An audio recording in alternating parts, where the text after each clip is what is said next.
හොඳයි. ඉතින් ඔයගොල්ලන්ගේ කලින් දවසේ දුන්න හෝම්වර්ක් එකේ අඩුපාඩු තියෙන අය සම්පූර්ණ කරගන්න. අපි එහෙනම් අද පාඩමට කෙලින්ම සම්බන්ධ වෙමු.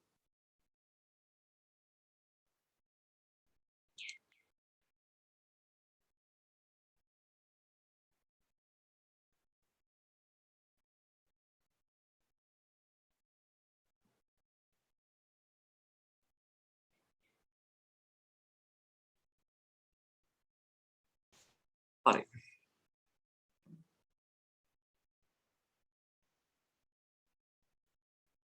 අපි ගිය සතියේ පටන් ගත්තේ අපේ 6 වෙනි පාඩම 12 වසරේ ඒකපුද්ගල ව්‍යාපාරයක මූල්‍ය ප්‍රකාශන කියන පාඩම. ගොඩක් අවධානයෙන් අහගෙන ඉන්න ඕනේ පාඩමක් සහ අභ්‍යාස නිතර නිතර කරලා අමතක වෙන්න දෙන්නේ නැතුව තියාගන්න ඕනේ පාඩමක්. මොකද මේ පාඩමේ ප්‍රශ්න A level paper එකේ කෙලින්ම ඇහුවේ නැති වුණාට මේකේ අපි කියා දෙන කොටස් වලින් තමයි වගේ සම්පූර්ණ පේපර් එකේම තියෙන අනිකුත් ප්‍රශ්න ගොඩනගිලා තියෙන. ඒක නිසා මේ පාඩම ගොඩක් වැදගත් පාඩමක්. හරි. අපි ගිය සතියේ කතා කළා ගිණුම්කරණය කියලා කියන්නේ ක්‍රියාවලියක් කියලා. ඔයගලන්ට මතක ඇති. ඒ අනුව ගිණුම්කරන ක්‍රියාවලියේ යෙදවුමුනේ ගනුදෙනු හා සිද්ධීන් නිමවමුනේ මූල්‍ය ප්‍රකාශන. අපි මේ මූල්‍ය ප්‍රකාශන ගැන තමයි සාකච්ඡා කරන්නේ. හැබැයි ඒක පුද්ගල ව්‍යාපාරයක් සම්බන්ධයෙන් කියලා කිව්වා. ඊට පස්සේ අපි කතා කළා ව්‍යාපාරයක මූල්‍ය ප්‍රකාශන යන්නට අයිති වෙන දේවල්. පහක් තියෙනවා කියලා කිව්වා. ආදායම් ප්‍රකාශනය, මූල්‍ය තත්ත්ව ප්‍රකාශනය, මුදල් ප්‍රවාහ ප්‍රකාශනය, හිමිකම් වෙනස් වීමේ ප්‍රකාශනය, ගිණුම් ප්‍රතිපත්ති හා පැහැදිලි කිරීමේ සටහන් කියලා. ඊට පස්සේ අපි කතා කිරීමක් කළා මෙහෙම මූල්‍ය ප්‍රකාශන පහක් තිබ්බට අපි ඇත්තටම මේ පාඩමේදී සාකච්ඡා කරන්නේ මේ අංක 1 සහ 2. ඒ කියන්නේ ආදායම් ප්‍රකාශනයයි මූල්‍ය තත්ත්ව ප්‍රකාශනයයි ගැන විතරයි කියලා. හරි. ඊටත් පස්සේ අපි කතා කළා පොඩ්ඩක් හඳුන ගැනීම කළා ව්‍යාපාරයක මූල්‍ය ප්‍රකාශන මූලිකාංග නැත්නම් ව්‍යාපාරයක ගිණුම් වර්ග පහක් තියෙනවා. වත්කම්, වගකීම්, හිමිකම්, ආදායම්, වියදම් කියලා. නැත්නම් ඔයගොල්ලෝ මතක තියාගන්නකෝ අපි ගිණුම් කරන ක්‍රියාවලියේ මුලින්ම ගනුදෙනු එකතු කරලා මූලික පොත්වල ලියලා ලෙජරයට පිටපත් කරලා ශේෂ පිරික්සුම හදනවානේ. ඒ ශේෂ පිරික්සුමක ගිණුම් ගොඩාක් තියෙන ඔයගොල්ලෝ දැකලා ඇති. ඔයගලන්ට මතක ඇති. ඒ ගිණුම් ගත්තොත් ඒ තියෙන ගිණුම් සියල්ලම වර්ග පහකට අයිති. වත්කම්, වගකීම්, හිමිකම්, ආදායම්, වියදම්. අන්නේ වර්ග පහ තමයි මෙතන මේ දාලා තියෙන්නේ. ඉතින් මේ වර්ග පහෙන් ආදායම්, වියදම් කියන ගිණුම් වර්ග දෙක අරගෙන අපි හදනවා ආදායම් ප්‍රකාශනය. වත්කම්, හිමිකම්, වගකීම් කියන කෑලි තුන අරගෙන අපි හදනවා මූල්‍ය තත්ත්ව ප්‍රකාශනය. හැබැයි ආදායම් ප්‍රකාශනයන උත්තරේ මූල්‍ය තත්ත්ව ප්‍රකාශනයට දානවා අපි. හරි. ඊට පස්සේ අපි කතා කළා මේ ආදායම් ප්‍රකාශනය පිළියෙල කරන්න යොදා ගන්න ගිණුම් නැත්නම් ප්‍රකාශන මොනවද කියලා. මේ ආදායම් ප්‍රකාශනයේ ඇතුලේ නිරූපණය වෙන ප්‍රධාන ගිණුම් වර්ග තුනක් තියෙනවා. එකක් තමයි වෙළඳ ගිණුම. වෙළඳ ගිණුම කියලා කියන්නේ ආදායම් ප්‍රකාශනයේ උඩ කොටසට. ඔයගලන්ට මතක ඇති ඔයගොල්ලෝ මේක දෙවෙනි පාඩමෙන් ඉගෙන ගත්තා. දලලාභය හොයන කොටස. අන්නේ දලලාභය හොයන කොටස දක්වා කැලලට අපි කියන්නේ වෙළඳ ගිණුම කියලා. ඔන්න ඔය වෙළඳ ගිණුම ඇතුළෙම භාණ්ඩ හදලා විකුණන ව්‍යාපාරයක් නම් ඒගොල්ලෝ හදනවා තවත් ගාණක් නිෂ්පාදන ගිණුම් කියලා. මේක හැම ව්‍යාපාරයකම නෑ. පොඩි කඩේක මේක නෑ. මොකද කඩයක් කරන කෙනෙක් බොහෝ විට කරන්නේ වෙන අයගෙන් ඕනේ කරන හාල් ටික, පොල් ටික නැත්නම් මොනවා හරි ක්ෂණික ආහාර ද්‍රව්‍ය ටිකක් බේකරි එකකින් අරගෙන විකුණන එක. භාණ්ඩ අලෙවි කරන ව්‍යාපාරයක සාමාන්‍යයෙන් අලෙවි කිරීම විතරක් සිදු කරන ව්‍යාපාරයක නිෂ්පාදන ගිණුමක් සාමාන්‍යයෙන් දකින්න නැහැ. නමුත් භාණ්ඩ හදලා ඒ කියන්නේ ඇඳුම් මහලා විකුණන ආයතනයක ලී බඩු හදලා විකුණන ආයතනයක වගේ නිෂ්පාදනයක් එක්ක ඒගොල්ලන්ගේ අලෙවි කිරීම කරනවා නම් ඒ වගේ ව්‍යාපාරයක නිෂ්පාදන ගිණුම කියලා එකකුත් හදනවා. නමුත් ඒක මේ පාඩමේදී කියා දෙන්න නැහැ. ඒක අපේ ඊළඟ පාඩම 7 වෙනි පාඩම. හරි. ඊට පස්සේ මේ ආදායම් ප්‍රකාශනයේ පල්ලෙහා කොටසට ඒ කියන්නේ දලලාභයේ ඉඳන් ශුද්ධ ලාභය කියන එක දක්වා කොටසට අපි කියනවා ලාභ ගිණුම කියලා. ඉතින් සාමාන්‍යයෙන් ආදායම් ප්‍රකාශනයක් ඇතුලේ තියෙන්නේ ඔන්න ඔය ಜಾති තුන. හැබැයි අනිවාර්යයෙන් මේ තුනම තියෙනවා කියලා නැහැ. වෙළඳ ගිණුමයි ලාභ ගිණුමයි තමයි සාමාන්‍යයෙන් තියෙන්නේ. නිෂ්පාදන ගිණුම හැම ව්‍යාපාරයකම නැහැ අපිට බලා ගන්න. හරි. ඊට පස්සේ උන්න අපි අද කොටසට ඇවිල්ලා තියෙනවා ආදායම් ප්‍රකාශනය. හරි.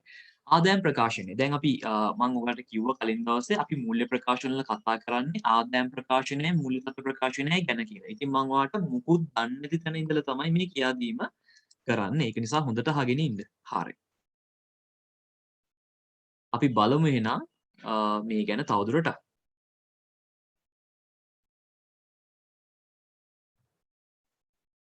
ආදායම් ප්‍රකාශනය. අපි සාමාන්‍යයෙන් මේ ආදායම් ප්‍රකාශනයක් කියලා කියන්නේ ව්‍යාපාරයක කිසියම් කාල සීමාවක ලාභදායීත්වය ඒ කියන්නේ ලාභය හෝ අලාභය ගණනය කරන්න පිළියෙල කරන ප්‍රකාශනයට අපි කියනවා ආදායම් ප්‍රකාශනය කියලා. මේකට අපි ලාභ ප්‍රකාශනය කියලාත් කියනවා. සමහර තැන්වල වෙළඳ හා ලාභ ගිණුම කියන වචනේ පාවිච්චි කරනවා. ඉතින් කොහේ ඕනෙම තැනක ආදායම් ප්‍රකාශනය කිව්වත් ලාභ ප්‍රකාශනය කියලා කිව්වත් දෙකේම තේරුම එකයි. ආදායම් ප්‍රකාශනය කියන එකම තමයි. හරි. ළමයි අපිට මේක පොඩ්ඩක් ලියා ගන්න නම් වෙනවා. මොකද මේක ඔයගොල්ලන්ගේ ටියුට් එකට මම වෙනම දාලා නැහැ. ඒක නිසා පොඩ්ඩක් අපි මේක ලියා ගමුද? ටක් ගාලා ලියන පොත අරගෙන. මොකද චූටි නෝට් එකක් අද යනවා. පොඩ්ඩක් ඔයගොල්ලෝ ලියන පොත අරගෙන අනුමාත්‍රිකාවක් විදිහට ආදායම් ප්‍රකාශනය කියලා ලියලා මේක ලියා ගන්න. ව්‍යාපාරයක ගණන් කරගන්නකෝ බඩු ටික.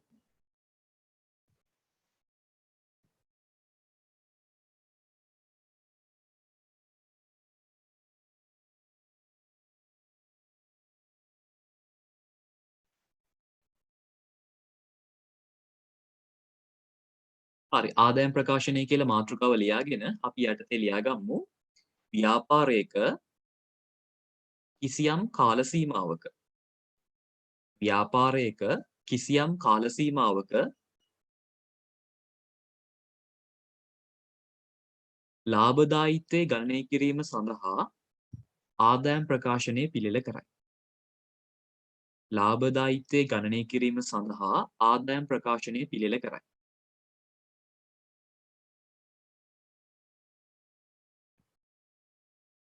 මෙය ලාභ ප්‍රකාශනය ලෙසද හඳුන්වයි. මෙය ලාභ ප්‍රකාශනය ලෙසද හඳුන්වයි.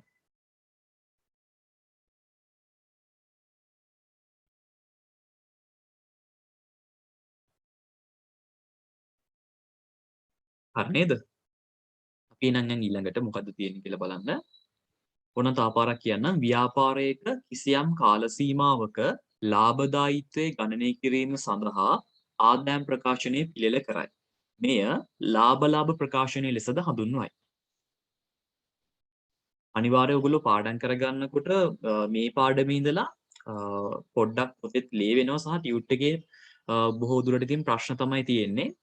ලියා ගන්න කොටසුත් තියෙන. ඉතින් ඔයා පාඩම් කරද්දී කල්පනාවෙන් පුළුවන් නම් ටියුට් එකේ අපි කොටසක් කරනකොට ටියුට් එකේ කරන කොටස ලියන තැනිනුත් දිනේ දාගන්න. ලියන පොතේ දිනේ අනිවාර්යෙන් දාගන්න. ඒතකොට ඔයාලට පාඩම් කරද්දී මේක ටිකක් පහසුවක් වෙයි. නැත්තම් මේක ඔයාලට පැටලෙයි. මොකද ටියුට් එකෙන් විතරක් කරන්නෙත් නැහැ. ලියන පොතේ නෝට් එකක් යන නිසා. හරි. ඊළඟට ලියා ගන්න ආදායම් ප්‍රකාශනය පිළියෙල කිරීමේදී ආදායම් සහ වියදම් යොදා ගනී. සාමාන්‍යයෙන් ආදායම් ප්‍රකාශනය හදන්න අපි ගන්නේ ආදායම් ටිකයි වියදම් ටිකයි.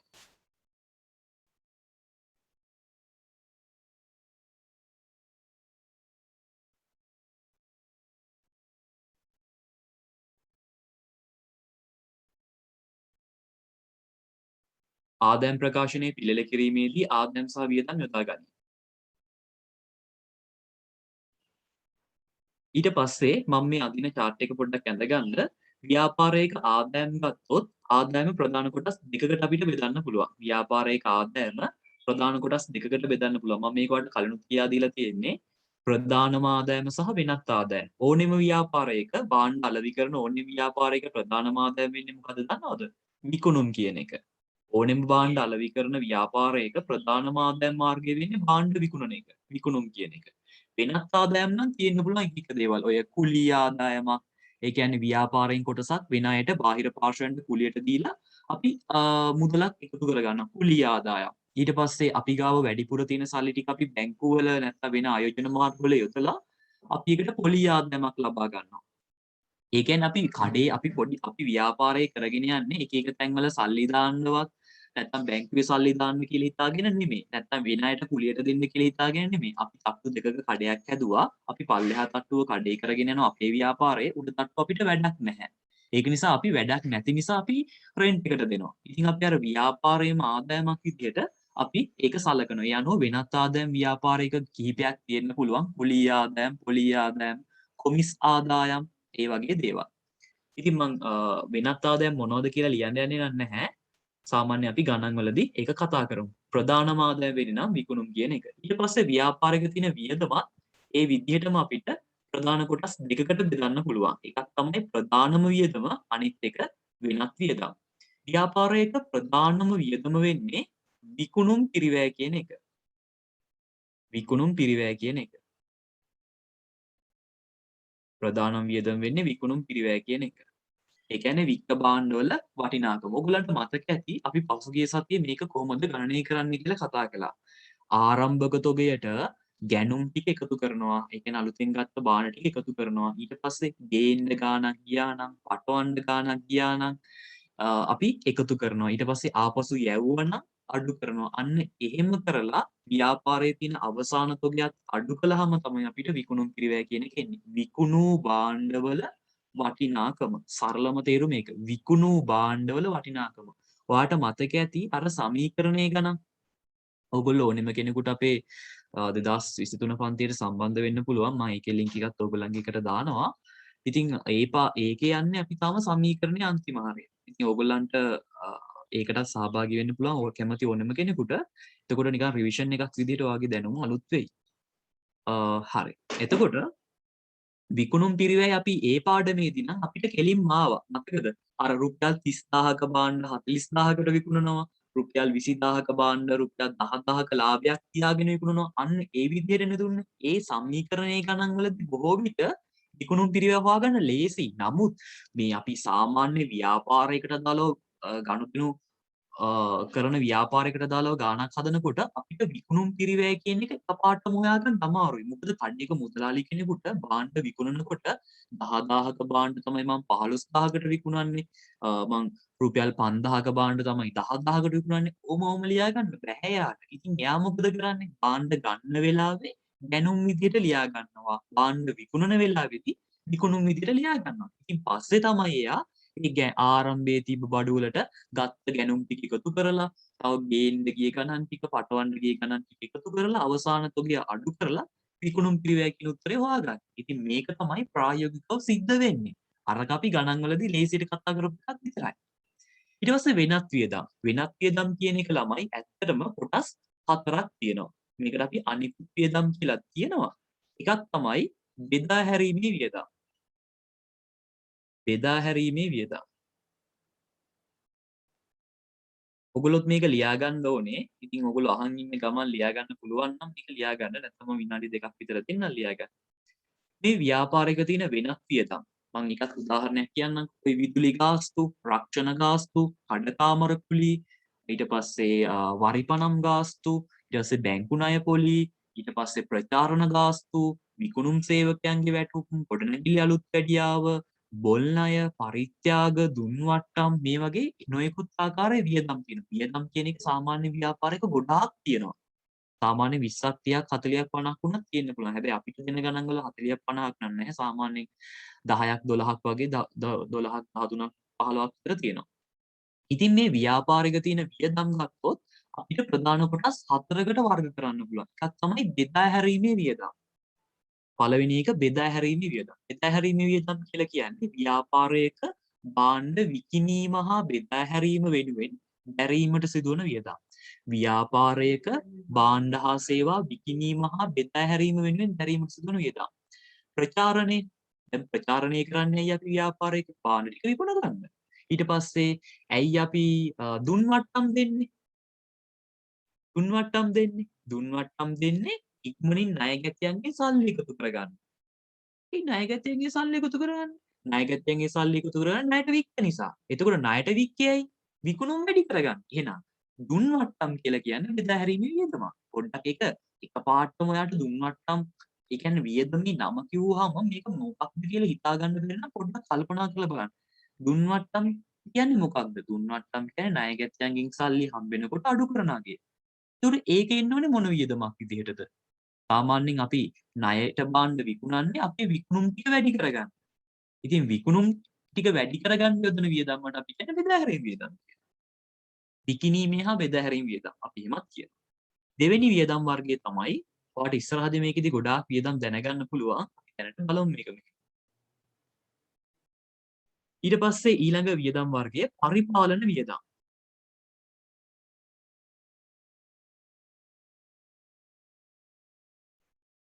පරිපාලන වියදම්. පරිපාලන වියදම් කියන්නේ මොනවද දන්නවද?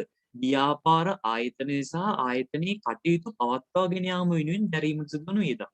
ඒ කියන්නේ ජල බිල, විදුලි බිල, රක්ෂණ ගාස්තු, වරිපණම්, කඩකාමර කුලි, සාමාන්‍ය සේවක වැටුප්, ඊට පස්සේ ගත්තොත් ගිණුම් කරන වියදම්, ගොඩනැගිලි අලුත් වැඩියාව, අන්න ඒ වගේ දේවල් අයිති වෙන්නේ පරිපාලන වියදම් කියන එකට. ව්‍යාපාර ආයතනය පවත්වාගෙන යාම වෙනුවෙන් දැරීමට සිදුවන වියදම්.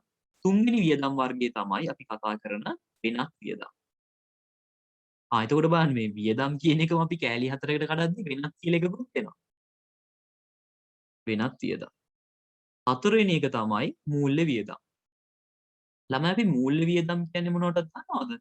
අපි මූල්‍ය වියදම් කියලා කියන්නේ බෙදා හැරීමේ වියදම්, පරිපාලන වියදම්, වෙනත් වියදම් සහ මූල්‍ය වියදම්. මූල්‍ය වියදම් කියලා අපි කියන්නේ ව්‍යාපාර ආයතනයක් ණය මුදල් ලබා ගැනීම සහ බැංකු තැන්පතු පවත්වාගෙන යාම වෙනුවෙන් දැරීමට සිදුවන වියදම් වලට.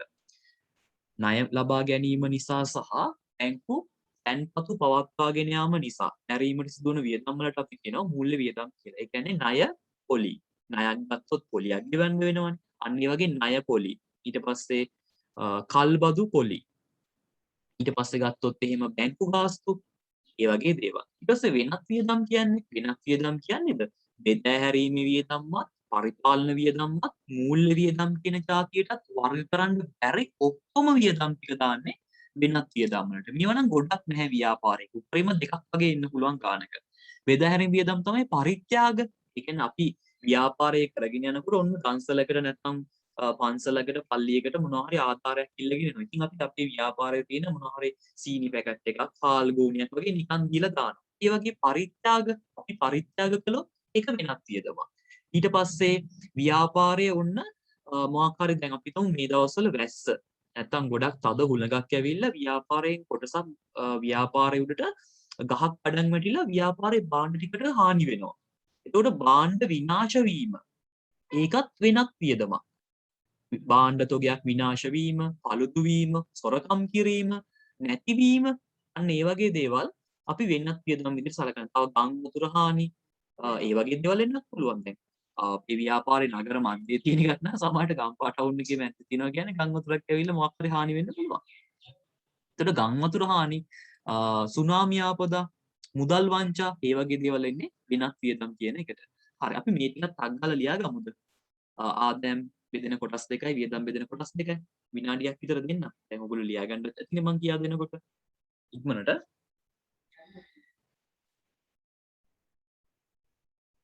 විනාඩියක් දෙන්න.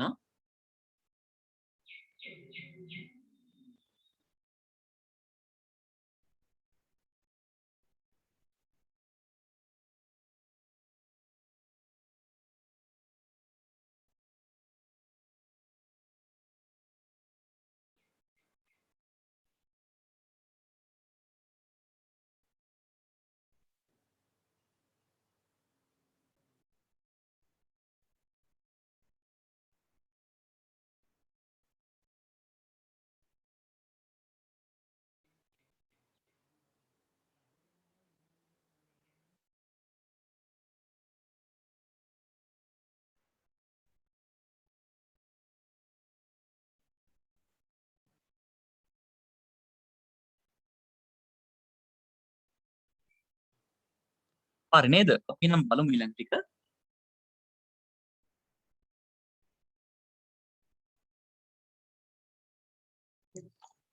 හරි බලමු අපි.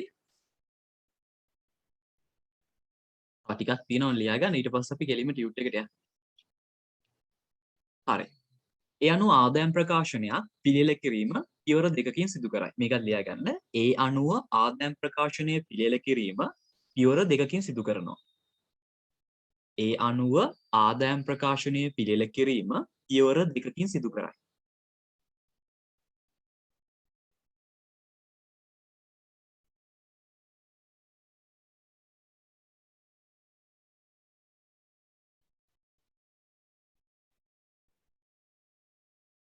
අංක 1 වෙළඳ ගිණුම.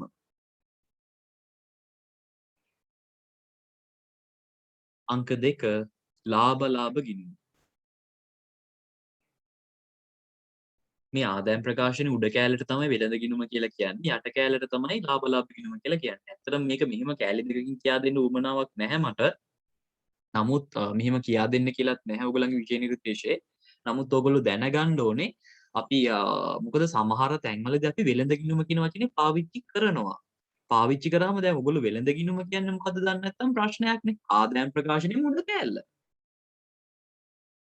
අපි වෙළඳ ගිණුම කියන යට කෑල්ලට අපි කියනවා ලාභ ගිණුම කියලා. හරි. බලමුද එහෙනම්? එතකොට මේ වෙළඳ ගිණුම කියලා කියන්නේ මොකක්ද? වෙළඳ ගිණුමෙන් කරන්නේ මොකක්ද? වෙළඳ ගිණුම කියලා කියන්නේ ළමයි ව්‍යාපාරයේ ප්‍රධානම ආදායම ප්‍රධාන වියදම අතර වෙනස. ව්‍යාපාරයක ප්‍රධානම ආදායම සහ ප්‍රධානම වියදම අතර වෙනසට තමයි අපි කියන්නේ වෙළඳ ගිණුමක් කියලා.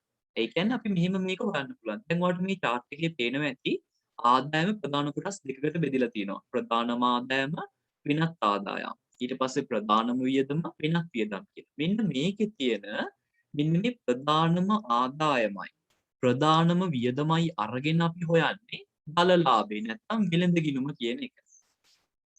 ඊට ගොඩක් ලොකුවට යනවා.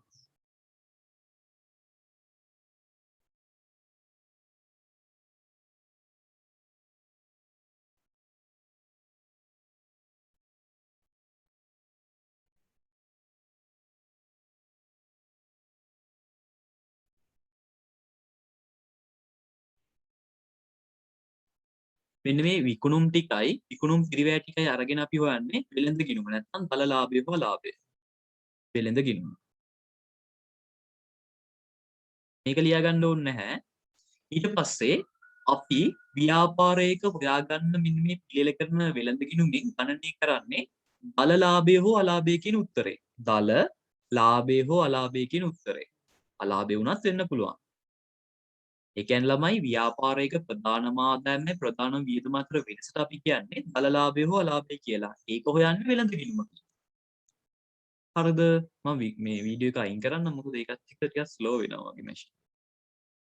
හරි. ඉතින් වෙළඳ ගිණුමින් හොයන්න දල ලාභය හෝ අලාභය. මේක තමයි හොයන්නේ.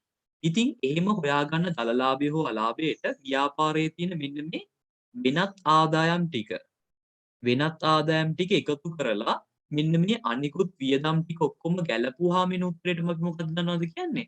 ශුද්ධ ලාභය කියලා. ඒක තමයි මේ දෙකේ තියෙන සම්බන්ධය. මේ අපි ආදායම් ප්‍රකාශනයකින් හොයන්නේ දල ලාභයයි ශුද්ධ ලාභයයි කියන උත්තර දෙක. දල ලාභයෙන් කරන්නේ ව්‍යාපාරික ප්‍රධාන ආදායමයි ප්‍රධාන වියදම අතර වෙනස හොයාගන්න එක. අපි ඒකට කියන්නේ ඒක හොයන්න අපි වෙළඳ ගිණුමකින්. නැත්නම් දල ලාභය හෝ අලාභය පිළියෙල කිරීම කියලාත් කියනවා. ඉතින් එහෙම හොයාගන්න දල ලාභයට ව්‍යාපාරයේ තියෙන වෙනත් ආදායම් ටික එකතු කරලා අනිකුත් වෙනත් වියදම් ටික අඩු කළාම එන උත්තරේට අපි කියන්නේ ශුද්ධ ලාභය කියලා. හරි. ඒ අනුව අපි මෙන්න මේ දෙක ලියා ගමු. අංක 1 වෙළඳ ගිණුම කියලා දාලා එයා මෙන්න මේක ලියා ගන්න දල ලාභය ඇලීරක් අලාභය සමානයි විකුණුම් ඍණ විකුණුම් පිරිවැය කියලා. ඊට පස්සේ අංක 2 ලාභ ගිණුම කියලා දාලා මේක ලියා ගන්න ශුද්ධ ලාභයේ ඇලීරක් අලාභය සමානයි දල ලාභයේ ධන වෙනත් ආදායම් ඍණ අනිකුත් වියදම් කියලා. මොනින් ලියා ගන්න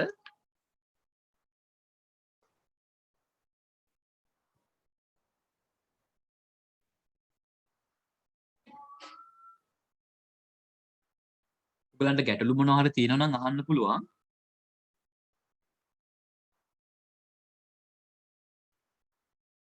අනිත් එක ඔයගොල්ලෝ අවධානයෙන් හොඳට වැඩ ටික කරගන්න විෂයන් තුනේම පන්ති පාඩු කරගන්නත් එපා.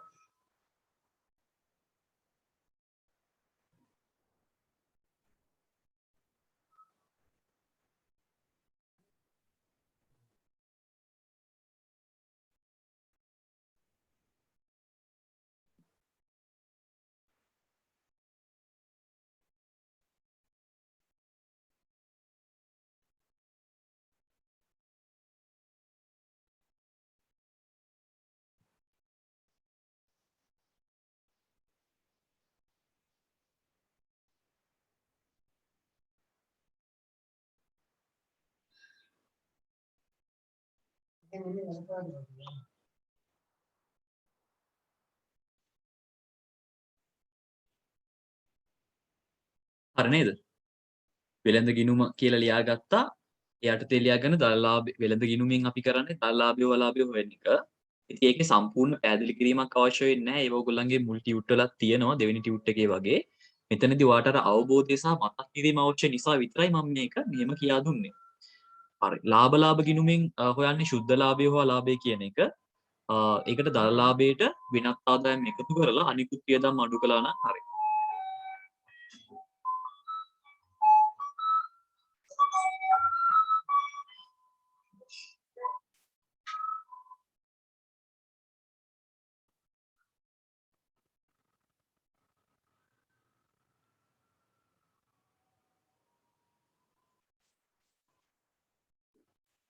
තා ටිකයි තියෙන්නේ අපිට ලියා ගන්න ඊට පස්සේ ටියුට් එකට ගිය හැකි. මනේ ලියා ගන්න.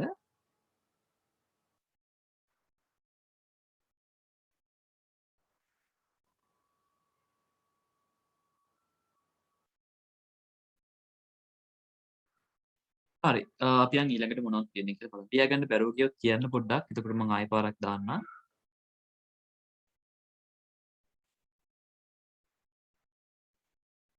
හරි.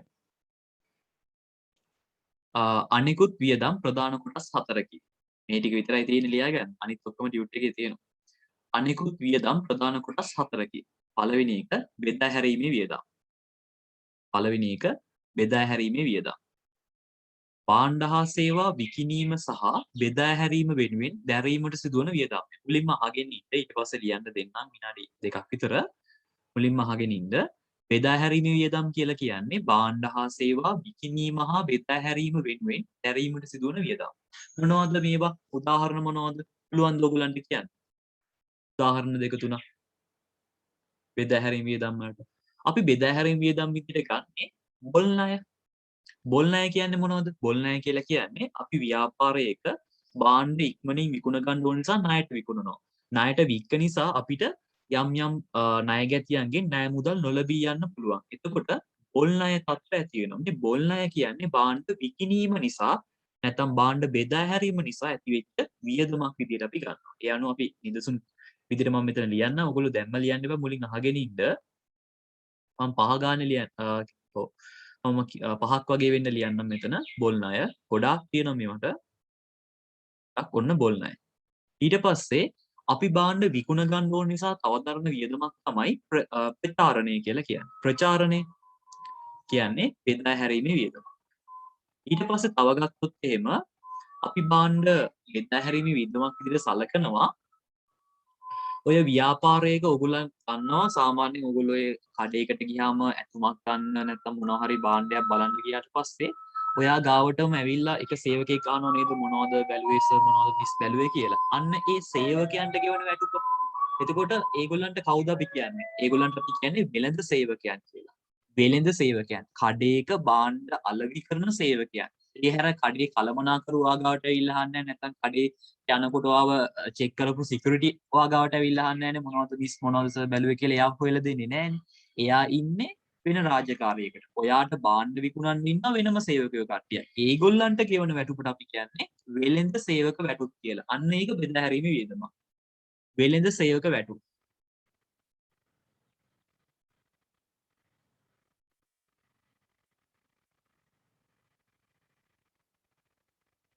ඊට පස්සේ තව ගත්තොත් එහෙම දුන් වට්ටම්. දුන් වට්ටම් කියලා කියන්නේ අපි භාණ්ඩ ඉක්මනින් විකුණ ගන්න ඕන නිසා ණයට විකුණනවා. ණයට වික්ක නිසා ණයගැතියන්ගෙන් සමහරට සල්ලි හම්බෙන්න ප්‍රමාද වෙනවා. ඒක නිසා අපි කරන්නේ වට්ටම් දෙනවා. ඒ අනුව දුන් වට්ටම් කියන්නේ බෙදා හැරීමේ වියදමක්. හරිම ලේසි මේක තේරුම් ගන්න. පොල් ණය, ප්‍රචාරණය, වෙළඳ සේවක වැටුප්, දුන් වට්ටම් තව ගත්තොත් එහෙම අපිට කිව්ව හැකි ගෙව් කොමිස්, ගෙව් විකුණුම් කොමිස්. ඒ කියන්නේ අපි අපේ භාණ්ඩ දැන් හිතන්න ඔයාට මොකක් හරි තියෙනවා කියලා අපි හිතමු ඔයා ඇඳුම් මහන කෙනෙක් කියලා. ඔයා ඇඳුම් මහන ව්‍යාපාරිකයෙක්.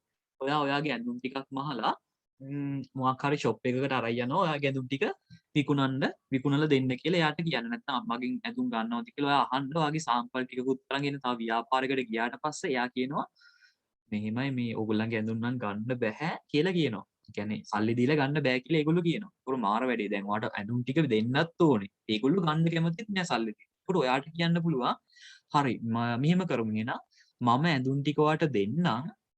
කවුරු හරි කස්ටමර් කෙනෙක් ආවොත් ඔයා ඒක විකුණන්න. මට සල්ලි ඕනේ නැහැ දැන්.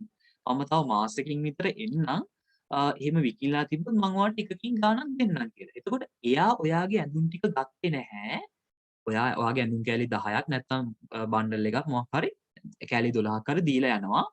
ඊට පස්සේ ඔයා මාසෙකට පස්සේ යනකොට ඔන්න ඒකින් කෑලි ටිකක් කෑලි 6ක් විතර විකිණලා. ඉතින් ඔයා යාට විකිණිච්ච ගානට අදාළව වගේ පොඩි ගාණක් දෙනවා. අපි කියනවා කොමිස් එකක් කියලා. ඉතින් ඕවා තමයි අර වාහන විකුණලා ඉඩම් විකුණලා මිනිස්සු ගන්න බ්‍රෝකර් ෆීස් කියලා. ඉතින් ඒව තමයි විකුණුම් කොමිස්. ඉතින් මේ විකුණුම් කොමිස් අපි එක එක්කෙනාට ගෙවුවොත් ඒක බෙදා හැරීමේ වියදමක් විදිහට තමයි සලකන්නේ. හරි. ඊට පස්සේ මේ ටික අහගෙන ඉන්න ලියා ගන්න හදිස්සි වෙන්න එපා. මොකද වියදම් ටික තේරුම් ගන්න එක වටිනවා ලියා ගන්නවට වඩා. මොකද මේක ඔලුවට දාගත්තා නම් මේක ලියා ගන්න ඕනේ නැහැ ඔලුවේ තියෙනවා. මේක ලියා ගන්න හදිස්සි වෙන්න ඕනේ නැහැ. කොහොමත් ලියා ගන්න බැරුව ගියොත් මට කියන්න මම එවන්නම් මේක. ඒක නිසා කරුණාකරලා කියා දෙද්දි අහගෙන ඉන්න. හරි. ඊට පස්සේ පරිපාලන වියදම්. පරිපාලන වියදම්. පරිපාලන වියදම් කියලා අපි කතා කරන්නේ ව්‍යාපාර ආයතනයේ සහයි පරිපාලන කටයුතු වෙනුවෙන් දැරීමට සිදුවන වියදම්. අපි කියන්නේ ඇඩ්මින් එක කියලා ඇඩ්මිනිස්ට්‍රේෂන් එක පරිපාලනය වෙනුවෙන් දැරීමට සිදුවන වියදම්. ඒ කියන්නේ විදුලි ගාස්තු, දුරකථන ගාස්තු, ජල බිල්, වරිපනම්, ගොඩනැගිලි කුලී, සාමාන්‍ය මේ ගොඩනැගිලි කුලියට අපි ගෙවල් කුලිය කියලාත් කියනවා. ඊට පස්සේ තව ගත්තොත් සේවක වැටුප්, සාමාන්‍ය සේවක වැටුප් ඒ කියන්නේ මේ පරිපාලන වියදමක් විදිහට. ඊට පස්සේ අධ්‍යක්ෂක වේතන, සම්හල් කළමනාකරණ වැටුප්, ඒ වගේ කළමනාකරණ වැටුප් මේ වගේ දේවල් එන්නේ පරිපාලන වියදම් වලට. මම එකටත් 5ක් විතර ලියන්න. විදුලිය, රක්ෂණය, මේ තියෙන්නේ ව්‍යාපාර ආයතනය සහ ආයතනයේ පවත්වාගෙන යාම වෙනුවෙන් කරන වියදම්. රක්ෂණ ගාස්තු. ඊට පස්සේ තව ගත්තොත් එහෙම සේවක වැටුප්. මේ තියෙන්නේ සාමාන්‍ය සේවක වැටුප්. ඒ කියන්නේ ගණන් හදන ගිණුම් ලිපිකරුවෙක් වෙන්න පුළුවන්. ඊට පස්සේ තේ හදන කෙනෙක් වෙන්න පුළුවන්. අතුපතු ගාන කෙනා වෙන්න පුළුවන්. මුරකරු වෙන්න පුළුවන්. අන්න ඒගොල්ලෝ සේවක වැටුප්. ඊට පස්සේ අපි ගත්තොත් එහෙම ගොඩනැගිලි කුලි 5ක් ලියන්න එකට. ගොඩනැගිලි කුලි,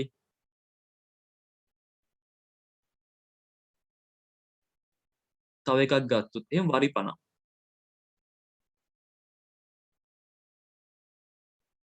ඊට පස්සේ අංක 3 වෙනත් වියදම්. වෙනත් වියදම් කියලා කියන්නේ බෙදා හැරීමේ වියදම්, පරිපාලන වියදම් සහ මූල්‍ය වියදම්. යටතට නොගන්නා සියලුම වියදම් වලට අපි කියනවා වෙනත් වියදම් කියලා. උදාහරණ ගත්තොත් එහෙම පරිත්‍යාග. ඊට පස්සේ ගත්තොත් එහෙම ගම් වතුර හානි.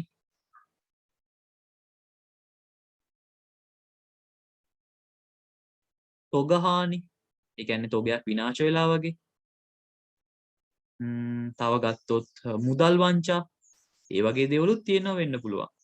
කවුරු හරි සේවකයෙක් සල්ලි ටිකක් හොරකම් කරලා. නැත්තම් මොකක් හරි ගාණක් හදද්දි හරි ගනුදෙනු කරවෙක් හරි මොකක් හරි වංචාවක් කරලා මුදල් වංචා.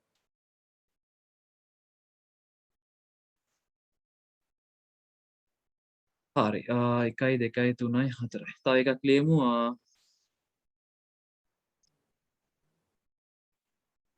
සුනාමි ආපදා.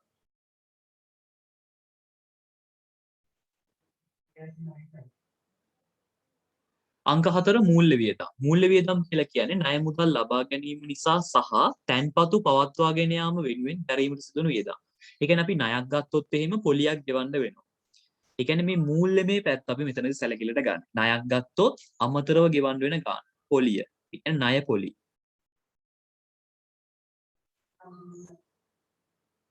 ඊට පස්සේ තව වෙන්න පුළුවන් අපි ඔයගලන්ට මතක ඇති ඔය බැංකු ජංගම ගිණුම් පවත්වාගෙන යන ව්‍යාපාරවල අයිරා තියෙනවා. ඒ අයිරාවට තියෙන පොලිය ඒකත් වෙන්නේ මූල්‍ය වියදම් කියන එකට. අයිරා පොලි. ඊට පස්සේ තව ගත්තොත් ඔය ජංගම ගිණුම් පවත්වාගෙන යන ව්‍යාපාරිකයන් අය කරන බැංකු ගාස්තු ඒකත් වෙන්නේ මෙන්න මේ මූල්‍ය වියදම් කියන එකට බැංකු ගාස්තු. එතකොට මෙන්න මේ දේවල් තමයි අපි සාමාන්‍යයෙන් මූල්‍ය වියදම් විදිහට ගන්නෙ. ණය පොලි, අයිරා පොලි, බැංකු ගාස්තු වගේ දේවල්. දැන් ඕගොල්ලන්ට පුළුවන් ලියා ගන්න. ඉක්මනින් ලියා ගන්න විනාඩි 2ක් ඕනනම් දෙන්න. ඊට පස්සේ අපිට තියෙන්නේ ටියුට් එකට යන්න. ඉක්මනින් ලියා ගන්නකෝ. මොනවා හරි ගැටලුවක් තියෙනවා නම් මැසේජ් එකක් දාන්න. එතකොට මම ඒක බලලා කියා දෙන්නම්. ඉතින් අපි මෙතනින් ඉඳන් කතා කරන ඕනෙම වියදමක් අපි මෙන්න මේ හතරට දාලා තමයි කතා කරන්නේ ඉස්සරහදී. ඉතින් ඒක නිසා ඔයාට සිද්ධ වෙනවා ඔයාට දෙන ඕනෙම වියදමක් මේ කෑලි හතරෙන් මොකේටද අයිති කියලා හොයාගන්න. ඔයාට ඒක පුළුවන් වෙන්න ඕනේ. ඒක තමයි මේකෙදි අපේක්ෂා කරන්නේ ඔයාගෙන්. මේ ටික ලියා ගන්නකෝ එහෙනම්.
ඉක්මනින් ලියා ගන්න.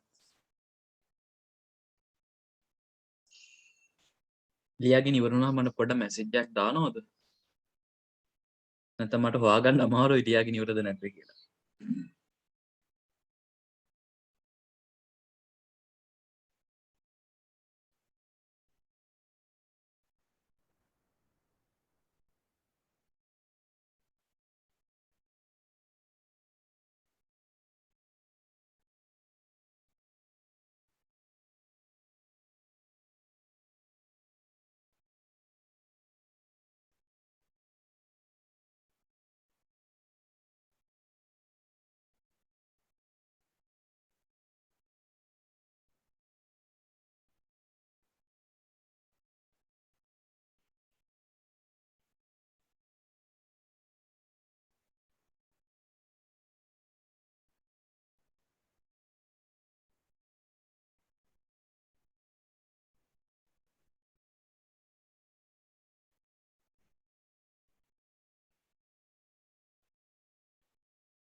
මේ ටික දන්නේ නැතුව ඉස්සරහට යන්න බෑ. ඒකයි මම මේ ටික තීරි නෝට් එකක් විදිහට ඔයාලට දුන්නේ.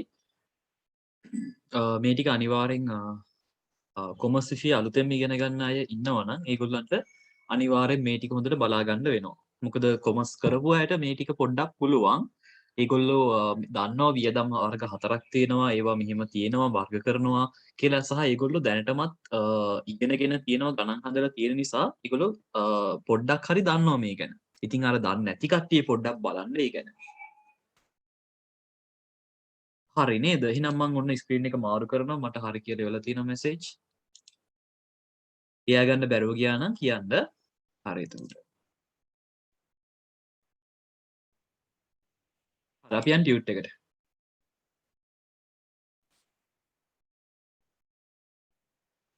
හරි ළමයි.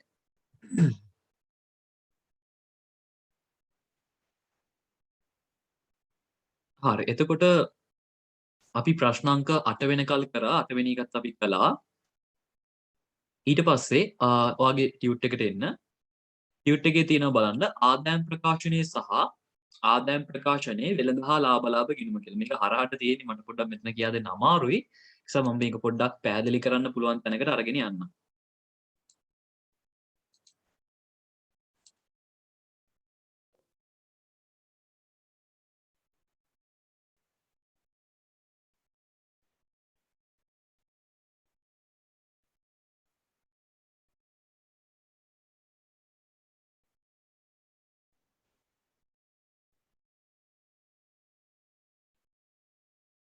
හරි මෙතනදී අපි මේ පැහැදිලි කර ගැනීම කරගන්නේ මේ වෙළඳ හා ලාභ ගිණුම කියන්නේ මොකක්ද කියන එක ගැන.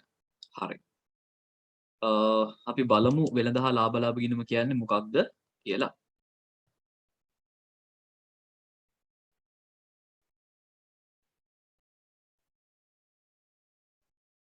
තමයි ඔයගොල්ලන්ට මම කියන්න ඕනේ මේ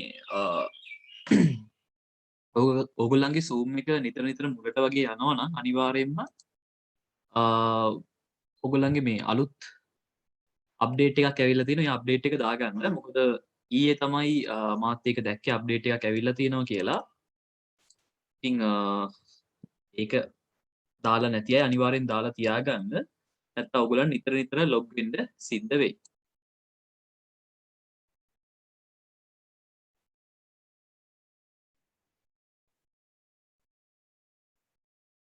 හරි.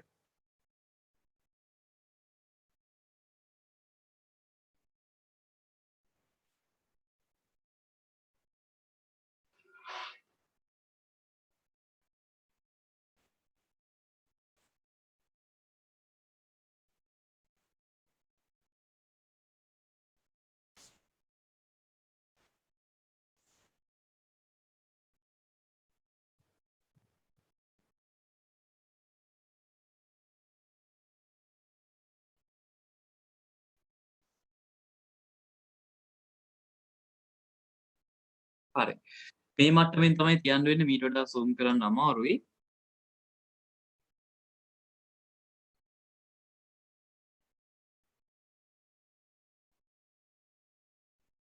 හරි. බලමු අපි.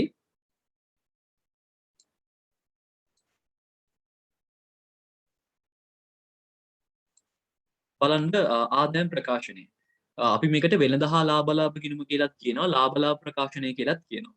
යම් කාලච්ඡේදයක් තුල ව්‍යාපාර ආයතනයක ව්‍යාපාර කටයුත්තකට අදාළව අයබාර ප්‍රතිඵල අයබාර කියලා කියන්නේ එදිනෙදා සිදුවන මෙහියුම් ක්‍රියාකාරකම් ව්‍යාපාරයක මෙහියුම් ක්‍රියාකාරකම් නැත්නම් මෙහියුම් කටයුතු කියන තේරුම ප්‍රතිඵල ගණනය කිරීමට පිළියෙල කරයි. ඒ අනුව මේක හදන්නේ කෑලි දෙකකින් එකක් තමයි ලාභ ගිණුම අනිත් එක ඇවිල්ලා වෙළඳ ගිණුම. අපි මේ ගානක් හදන්නේ පියවර දෙකකින්. පළවෙනි පියවර ඇවිල්ලා ලාභ ගිණුම එකක් ඇවිල්ලා වෙළඳ ගිණුම අනිත් එක ඇවිල්ලා ලාභ ගිණුම. මෙන්න මේ විදිහට. ඉතින් මේකේ මේ වෙළඳ ගිණුම කියලා කියන්නේ ප්‍රධානම ආදායම. ඒ කියන්නේ විකුණුම් ප්‍රධානම වියදම. ඒ කියන්නේ විකුණුම් පිරිවැය සමග සසඳා දල ලාභය හෝ අලාභය ගණනය කිරීමට පිළියෙල කෙරේ. සාමාන්‍යයෙන් වෙළඳ ගිණුමකින් කරන්නේ ප්‍රධානම ආදායමයි ප්‍රධාන වියදමයි සංසන්දනය කරන එක. එතකොට ඒ අනුව දල ලාභය කියන එක අපි හොයාගන්නේ මේ විදිහට. ප්‍රධානම ආදායමෙන් ප්‍රධානම වියදම අඩු කරනවා. ඒකදී ඔයාලට පේනවා ඇති මෙතන ශුද්ධ විකුණුම් ඍණ විකුණුම් පිරිවැය කියලා තියෙනවා. මෙතන ශුද්ධ විකුණුම් කියන උත්තරේ ගත්තේ ඔයාලට මතක ඇති අපි මේ ශුද්ධ විකුණුම් කියන උත්තරේ ගත්තේ කොහොමද? අපි ව්‍යාපාරයක භාණ්ඩ වික්කොත් අපි කියන්නේ විකුණුම් කියලානේ. ඒ වික්ක භාණ්ඩ ණයට ගත්ත පුද්ගලයා ආපහු එව්වොත් කියන්නේ ආපසු එවුම් කියලා. ඉතින් විකුණුම් වලින් ආපසු එවුම් අඩු කළාට පස්සේ තමයි මේ ශුද්ධ විකුණුම් කියන උත්තරේ හම්බෙන්නේ. ඔයාටත් ඕන නම් මේක ලියා ගන්න පුළුවන් අමතකයි වගේ නේද? නැත්තම් ඕනේ නැහැ. මේ ශුද්ධ විකුණුම් කියලා කියන්නේ මෙන්න මේ කතාව. විකුණුම් වලින් ආපසු එවුම් අඩු කළාට පස්සේ උත්තරේ. ආයික පල්ලෙහා දීලා තියෙනනේ මම දැක්කේ නෑ ඒක. හරහටනේ තියෙන්නේ. ඒක පල්ලෙහා තියෙනවා ළමයි.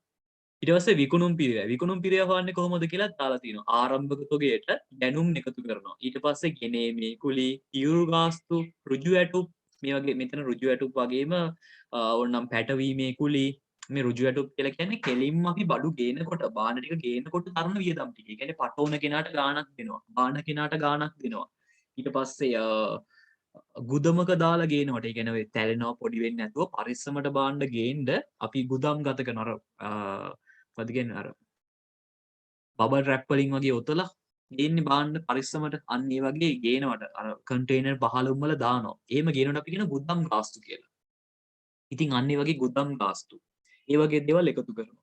ඊට පස්සේ ආපසු යැවුම්, තොගහානි, භාණ්ඩ ගැනිලි වගේ තොග අඩු වෙන ඔක්කොම අඩු කරනවා. බලන්න ආපසු යැවුම් කියලා කියන්නේ අපි කඩේ ගත්ත බඩු ටික එපා කියලා ගත්ත අයටම යැවුවොත්. ඉතින් ආපසු යැවුම් තියෙනවනේ ඒක අඩු කරන්න ඕනේ. ඊට පස්සේ තොගයක් විනාශ වුණොත් තොග හානියක් තියෙනවනේ ඒක අඩු කරන්න ඕනේ. ඊට පස්සේ තොගයක් අයිතිකාර කෙනාගේ පුද්ගලික ප්‍රොජෙක්ට් අරන් ගියොත් ඔන්න අපි ඇඳුම් මහන ආයතනයක් කරගෙන යනවා. ඒකේ ලස්සන ටී-ෂර්ට් එකක් තියෙනවනේ කියලා අයිතිකාර කෙනා ගෙදර අරන් යනවා. සල්ලි දීලා අරන් යන්නේ නැහැ. එහෙනම් භාණ්ඩ ගැනිලි, තොග ගැනිලි. තොග ගැනිලි තියෙනවා නම් අඩු වෙන්න ඕනේ. ඊට පස්සේ තොග පරිත්‍යාග ඔන්න අපි ව්‍යාපාරේ මොකක් හරි අපි හිතමු ඇඳුම් මහන ව්‍යාපාරයක් ඔන්න අපි ව්‍යාපාරය කරගෙන යනකොට ඔන්න මේ අටින පෙරහැරවල් තියෙන කාලයක් ඇවිල්ලා හරි මොකක් හරි වෙලා අපි ඔන්න පන්සලකට හරි නිකන් කාට හරි කෙනෙකුට මොකක් හරි මහලා දෙනවා මොකක් හරි කියන්නේ සිවුරක් හරි මොකක් හරි දෙයක් මහලා දෙනවා. ඉතින් නිකන් දෙන්නේ. ඒතකොට පරිත්‍යාග තොග පරිත්‍යාග කළොත් අපේ කඩේ බඩු ටික තමයි අඩු වෙන්නේ. අන්න ඒ වගේ. ඉතින් මේ වගේ අඩු වෙන ටික අඩු කරන්න ඕනේ. ඉතින් ආරම්භක තොගයට ගැනුම් එකතු කරලා එකතු කරන සෙට් එක එකතු කරලා මේ අඩු කරන ටික අඩු කරලා ඒකෙනුත් අවසාන තොගේ අඩු කළාට පස්සේ අපිට හම්බෙන්නේ විකුණුම් පිරිවැය කියන උත්තරය. අපි මේකත් කලින් දවසේ සාකච්ඡා කරා. ඔයගලන්ට මතක ඇති. ඉතින් ඒ ටික ඒ විදිහට මතක තියාගන්න. හැබැයි ඉතින් මේ ලියලා තියෙන ඒවාට අමතරව තව එකක් දෙකක් එන්න පුළුවන්. එන්නේ නැහැ කියලා කියන්නේ නැහැ මම කොතනවත්. විකිණීමට භාජනීය වූ තොග එම තත්වයට හා විකුණුම් ස්ථානයට ගෙනීමට එක්තරව මුළු පිරිවැය අපි කියනවා විකුණුම් පිරිවැය කියලා. ඊට පස්සේ ලාභ ගිණුම. වෙළඳ හා දළලා වෙළඳ ගිණුමේ දළලාභය හෝ අලාභයට වෙනත් ආදායම් හා වියදම් ගලපා ශුද්ධ ලාභය ගණනය කිරීමට පිළිල කෙරේ.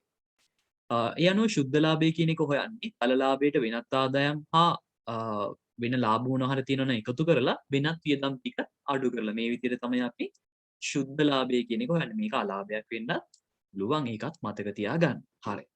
ඊට පස්සේ අපි ආයෙ පාරක් යන්න ටියුට් එක පැත්තට.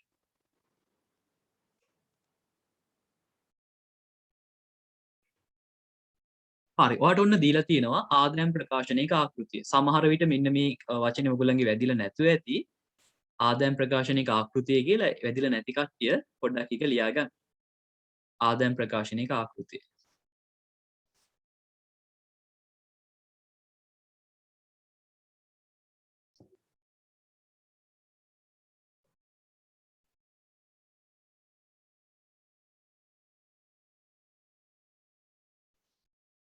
හරි අපි බලමු නේද? මෙතන ඔයාලට දීලා තියෙනවා සාමාන්‍ය ආදායම් ප්‍රකාශනයක ආකෘතිය. මනහරගේ ව්‍යාපාරය. අපි සාමාන්‍යයෙන් මේ જાතිය ගානක් අද දුඩිම ලියන්නේ ව්‍යාපාරේ නම් මතකද? අපි ඉගෙන ගත්ත සංකල්ප පාඩම. සංකල්ප පාඩමේදී අපි ඉගෙන ගත්තා ඒකක සංකල්පය කියලා එකක්. මතකද ඒකේ තිබ්බා ව්‍යාපාරයක අයිතිකරුගේ නම සඳහන් නොකර ව්‍යාපාරේ නම සඳහන් කිරීම. එතකොට යන්නේ ඒක නිසා තමයි අපි මෙතන මනහරගේ ව්‍යාපාරය කියලා ලියන්නේ. නැත්තම් මනහර කියලා විතරක් ලියන්න තිබ්බනේ. මනහර කියලා ලිව්වේ නෑ. මනහරගේ ව්‍යාපාරය කියලා ලිව්වේ. ඉතින් ඒක පුද්ගල ව්‍යාපාරයක් නැත්නම් අපි මේ පාඩමේදී කතා කරන්නේ ඒක පුද්ගල ව්‍යාපාරවල ගොඩක් ඒවා නම් දෙන්නේ නැහැ අපිට. අපි එතකොට මොකද කරන්නේ? අයිතිකාර කෙනාගේ නම දාලා ලියනවා ව්‍යාපාරය කියලා. කමල්ගේ ව්‍යාපාරය, කුසල්ගේ ව්‍යාපාරය, මනහරගේ ව්‍යාපාරය. අන්න ඒ වගේ උඩින් ව්‍යාපාරේ නම ලිව්වා. ඊට පස්සේ කාල සීමාව ලියන්න ඕනේ. මොන කාලෙටද අපි මේ ගාන හදන්නේ? 2021 12:31 අවසන් වසර සඳහා. සාමාන්‍යයෙන් ගානක් හදනකොට මේ තොරතුරු අන්තිමට ලියන්න තියාගන්න එපා. එකපාරම ලියන්න. මොකද මේකට ලකුණු භාගයක් වගේ ප්‍රමාණයක් වට හම්බ වෙනවා. මෙහෙම ලියනවට. ඊට පස්සේ රුපියල් කියලාත් මතකතුව දාන්න උඩේ. ඊට පස්සේ ඔයාලට බලා ගන්න පුළුවන් අපේ ආදායම් ප්‍රකාශනයක ආකෘතිය. උඩින්ම ලියනවා විකුණුම්. ඊට පස්සේ අඩු කළා අපසු එවුම්. මේ තියෙන්නේ විකුණුම් වලින් ආපසු ඒව අඩු කරලා. මේකේ පොඩි පොඩි දේවල් ටිකක් තියෙනවා හදාගන්න. අපි එතන පොඩ්ඩක් හදාගමුද? මෙතන වරහණක් එනවා ළමයි. ආපසු ඒව අඩුනේ කරන්නේ වරහණක් එනවා. ඒ වගේ පොඩි පොඩි අඩුපාඩු ටිකක් තියෙනවා අපි ඒක හදාගෙන මෙයා. ඊට පස්සේ ඒ අපි විකුණුම් වලින් ආපසු ඒව අඩු කරලා උත්තරයක් ගත්තා. ඕන මේකට ශුද්ධ විකුණුම් කියලාත් කිව්ව හැකි. එතන නම ලියන්න අනිවාර්ය නැහැ. ඊට පස්සේ ඒකෙන් අඩු කරනවා විකුණුම් පිරිවැය. විකුණුම් පිරිවැය අඩු කරද්දී ඔන්න ආරම්භක තොගයට ගැනුම් ටික එකතු කළා. ඊට පස්සේ බලන්න මේ ගැනුම් වලටත් එකතු වෙන සෙට් එකක් තියෙනවා. ගෙනේ මේ කුලිය, ඊරු ගාස්තුව, රක්ෂණ ගාස්තු, බෑමී වියදම්, ඍජු වැටුප්, ඔන්න ගුතම් ගාස්තු ඒ වගේ දේවල්. ඊට පස්සේ අඩු කරන ටිකකුත් තියෙනවා මේ. ආපසු යැවුම්, තොගහානි, භාණ්ඩ ගැනිලි වගේ දේවල්. හරි. අපි මේක පොඩ්ඩක් වරහන දාමු මේ ටික.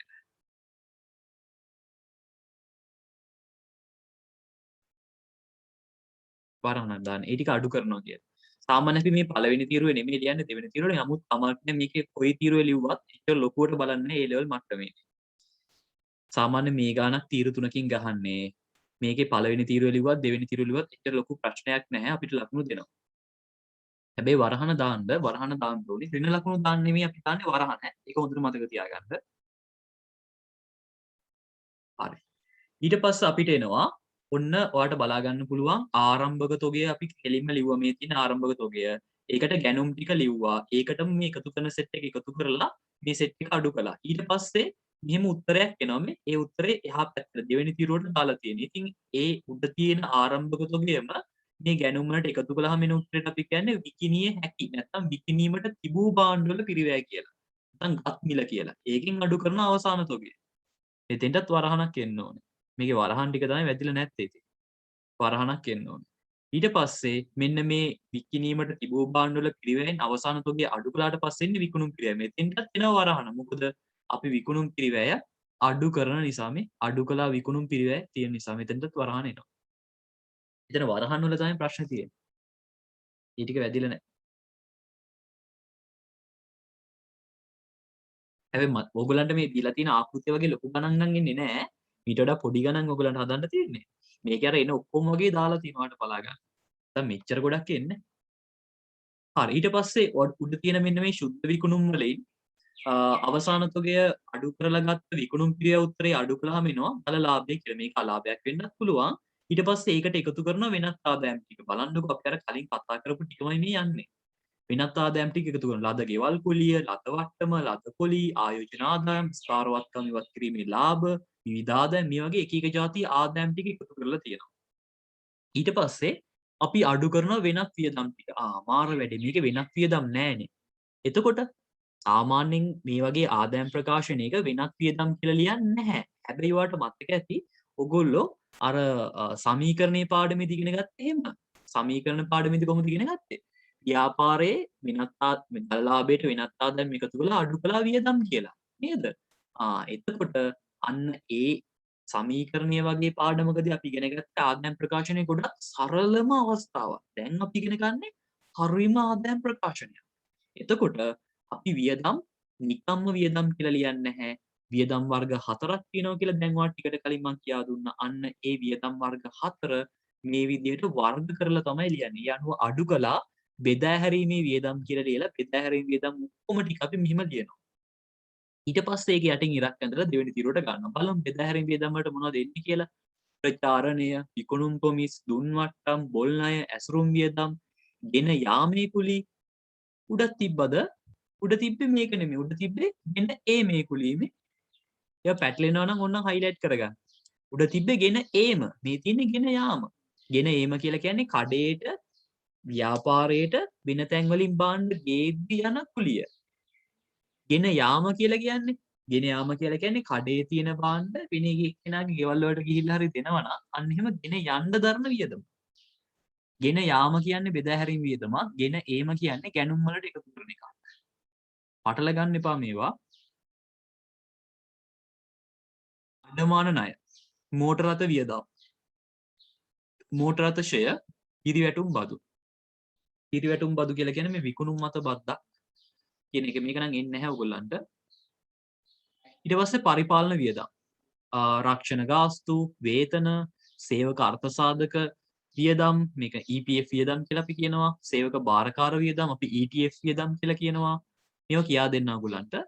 පරිපණම්, ලිපිද්‍රව්‍ය, ගොඩනැගිලි ෂය, දුරකථන, විගණන ගාස්තු, ලීබඩු ෂය, කාර්යාල බදු කුලිය, තැපැල් වියදම්, ගෙවල් කුලිය. ගෙවල් කුලිය කියන්නේ අයිතිකාරකෙනාගේ පුද්ගලික නෙමෙයි, කඩේ කුලියට කියන්නේ ගෙවල් කුලිය කියලා.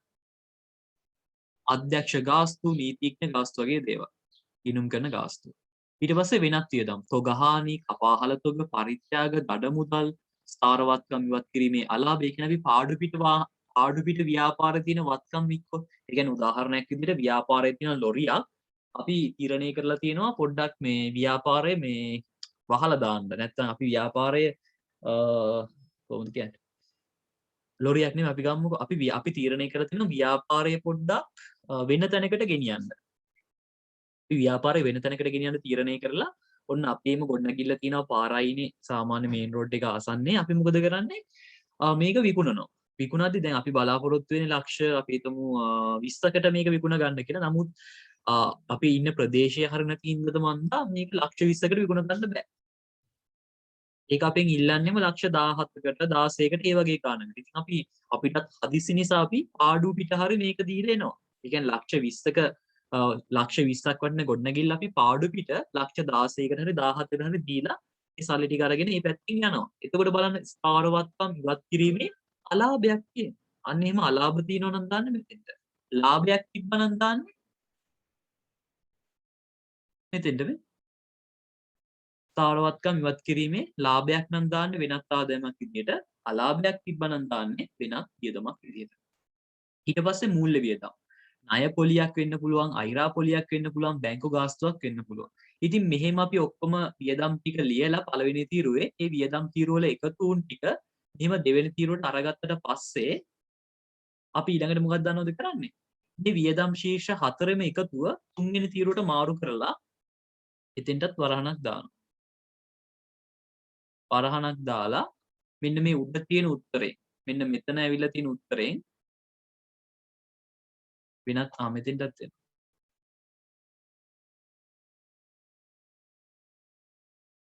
මේ තියෙන දලලාභය ඒකට වෙනත් ආදායම් ටික එකතු කළාට පස්සේ උත්තරයක් එනවනේ. අන්නේ උත්තරේ මෙන්න මේ වියදම් ඔක්කොම අඩු කරනවා. ඊට පස්සේ එනවා ශුද්ධ ලාභය කියන එක. වරහණ දාගන්න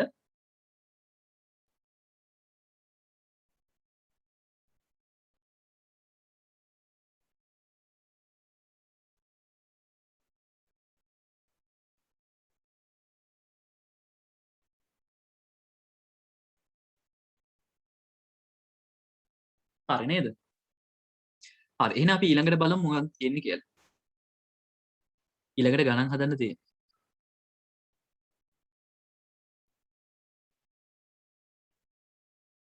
හරි. ඔන්න ඔයාලට තියෙනවා පොඩි ගාන. බලමු අපි ගානට යන්න. මේක නම් මම ඔක්කොම හදන්න යන්නේ මේව හෝම්වර්ක් කියලා ඉවර කරනවා. මොකද අපි වෙලා අපරාධනේ. බලන්න පහත දැක්වෙන අවස්ථාවන්හිදී ප්‍රශ්නාර්ථ ලකුණින් දැක්වෙන ස්ථානවල තිබිය යුතු ප්‍රමාණය ගණන් බලන්න. එකිනෙක අවස්ථාවන් යටතේ ගණන් බැලූ ප්‍රමාණය සමග එකිනෙක තීරුවලට අදාළ தත්ත්වයන් සම්පූර්ණයෙන් නැවත වරක් කියන්න. තීරු 4ෙන් දැක්වෙන්නේ එකිනෙකට වෙනස් අවස්ථා 4කින්. කියලා මෙන්න අපිට දීලා තියෙනවා වෙනස් අවස්ථා 4ක්. අනිත් එක මේකේ පිළිවෙලට දීලත් නෑ ළමයි මේ.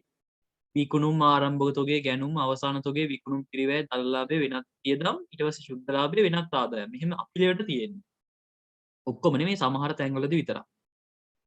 හරි. එතකොට දැන් මේක අපි හදන්න ඕනේ. කොහොමද මේක හදන්නේ? මේක මම දෙකක් හදන්නම් දෙකක් ඕගලන්ට දෙන්නම්. AB මං හදනවා CD ඕගලන්ට හෝම්වර්ක් දෙනවා. හරි.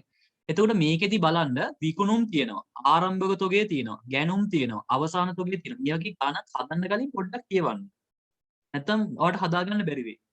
විකුණුම්, ආරම්භක තොගේ, ගැනුම්, අවසාන තොගේ, විකුණුම් පිරිවැය, දළලාභය, වෙනත් වියදම්, ශුද්ධ ලාභය, වෙනත් ආදායම්. ගොඩාක් ලොකු දේවලුත් නැහැ. එහෙනම් අපිට පුළුවන් මෙහෙම කරන්න. දැන් මේක අර බෙදා හැරීම් වියදම්, පරිපාලන වියදම් මෙහෙම කියලාත් නැහැනේ. මේක චූටි ගාණක් ඇත්තටම. අවබෝධය දෙන්න විතරයි මේක තියෙන්නේ. ඒක නිසා අපි මෙහෙම කරමු. ටක් ගාලා ගිහිල්ලා මේ උත්තරේ ගන්න පුළුවන් විදිහ ආකෘතියක් ගහගමු. අපි මේ ගහන්නේ ඔරිජිනල් ආදායම් ප්‍රකාශනයක ආකෘතිය නෙමෙයි. මේ උත්තරේ ගන්න පුළුවන් විදිහේ ආකෘතියක් ගහලා අපි මේක හදමු. ඔයගලන්ට මට කලින් හොයන්න පුළුවන් නම් ඔයාලා මටත් උත්තරේ කියන්න. නැත්නම් ඉතින් මාත් එක්කම හදමු. මම මේකට ආකෘතියක් දෙන්නම්. අපි ආකෘතියට දාලා මේ ටික හදමු.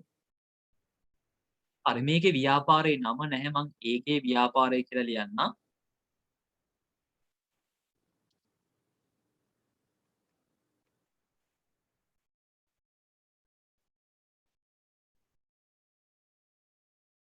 ඒකේ ව්‍යාපාරය කියලා ලිව්වා. මේකේ කාල සීමාවක් ලියන්නත් බෑ. මම නිකම්ම ලියනවා ආදායම් ප්‍රකාශනය කියලා.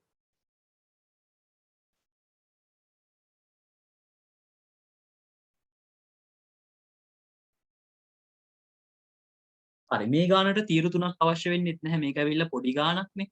බලන්නකො රූල් තියෙන්නේ මේ 1 2 3යි 4යි 5යි 6යි 7යි 8යි 9යි තියෙන්නේ. ඒ නිසා අපි රූල් 12ක් වගේ ගහගමු. තීරු දෙකක් ගන්න. 5යි 6යි 7යි 8යි 9යි 10යි 11යි 12යි.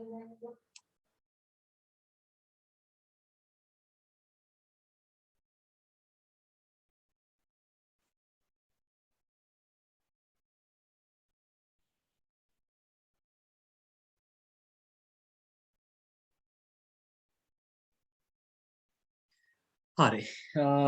අපි මේ ගාන හදමු. ඉතින් මෙනවා විකුණුම්. ඊට පස්සේ මේකේ ආපසු එවුම මෙහෙම තිබ්බේ නැහැ. ඒක නිසා මම ඒව ලියන්නේ නැහැ. ඔයාට ඕන නම් රූලක් ඉඩ තියලා ලිව්ව හැකි.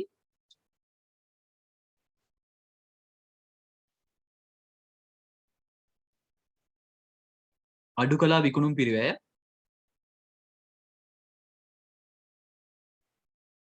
ඊට පස්සේ අපි ලියමු ආරම්භක තොගය.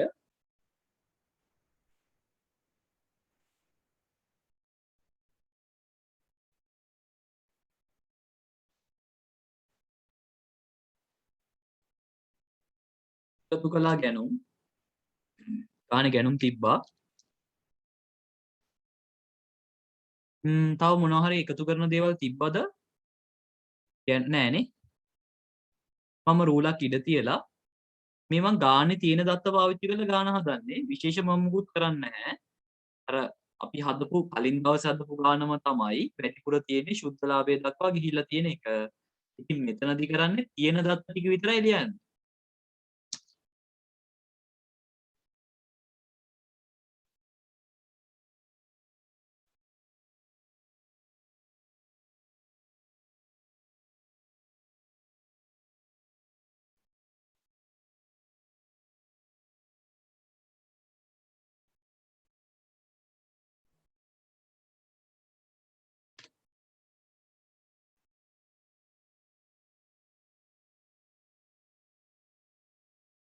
වෙනත් ආදායමකින් ඉරක් ගහන්න එපා. මම මේ වැරදිලා ගැහුවේ. මොකද මේකේ වෙනත් ආදායම් කෙලින්ම දීලා තියෙන්නේ මේ. අය මොනවද කියලා දීලා නැහැ. කෙලින්ම දීලා තියෙන නිසා ඉර ගහන්න ඕනේ නැහැ.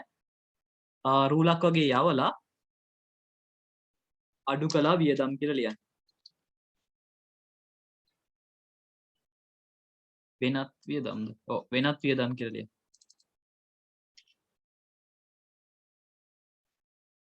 ඊට පස්සේ නා ශුද්ධ ලාභය.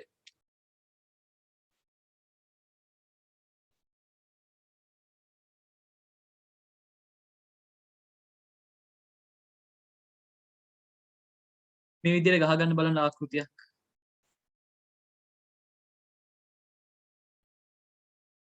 මේක ගාන අනුව හදාගන්න පුළුවන්කම තියෙනවා. ඉතින් මේක ඔයාලට එකපාරටම තේරෙන්නේ නැත්නම් ඔයා ගණන් හදලා හදලා හුරු කරගන්න ඕනේ මෙහිම ආකෘතිය ගහනවා කියලා.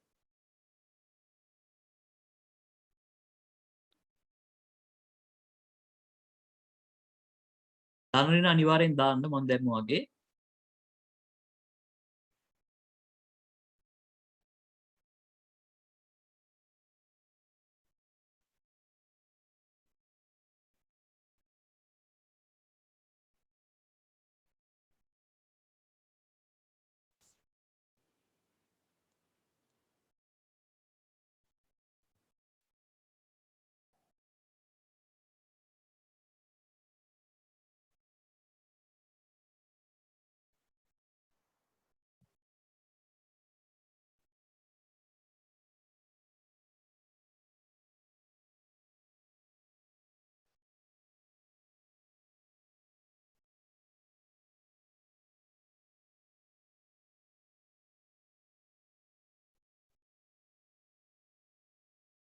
හරි අපි එහෙනම් ගාන හදමු.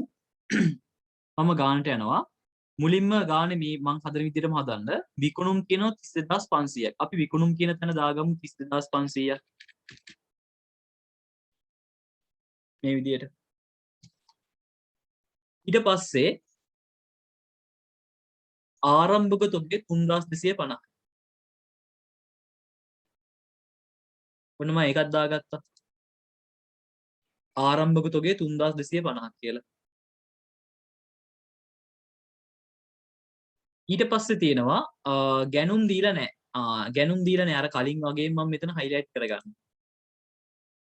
ගැනුම් දීලා නැහැ. අවසාන තොගේ 6500. අවසාන තොගේ මෙන්න මෙතනින් දාගන්න වරහන් ඇතුලේ 6500.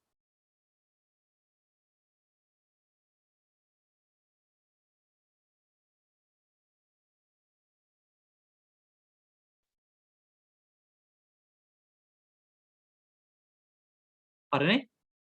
ඊට පස්සේ තියෙනවා විකුණුම් පිරිවැය 16500. විකුණුම් පිරිවැය කියන්නේ මේ අඩු කළා විකුණුම් පිරිවැයනේ. ඒක දාන්නේ කොතෙන්ද? ඒ අවසාන තොගේ අඩු කරලා එන්න මෙන්න මෙතන උත්තරේට. සාමාන්‍යයෙන් මේක තියෙනවලු 16250ක්. සාමාන්‍යයෙන් මේක දාන්නේ මේ අඩු කළා කියන නිසා වරහන් ඇතුලේ. ඒ නැතුව මෙතන ඍණාගයක් එනවා කියලා නෙමෙයි අදහස. මේ එන උත්තරේ අඩු කරනවා. ඒක නිසායි වරහන දාලා ලියන්නේ.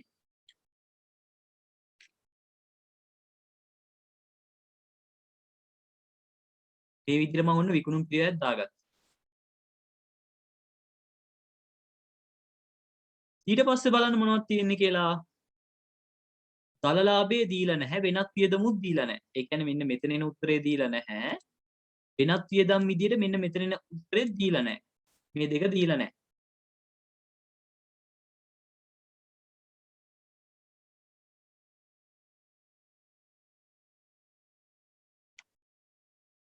ශුද්ධ ලාභය 6500යි, වෙනත් ආදායම් 500යි. වෙනත් ආදායම් 500යලු, ශුද්ධ ලාභය 6500යලු. හරි. එතකොට මෙන්න මේ විදිහට උත්තර ටික තියෙනවා ඔයා ගාව. ටක් ගාලා හදාගන්න මේ ටික දාගන්න.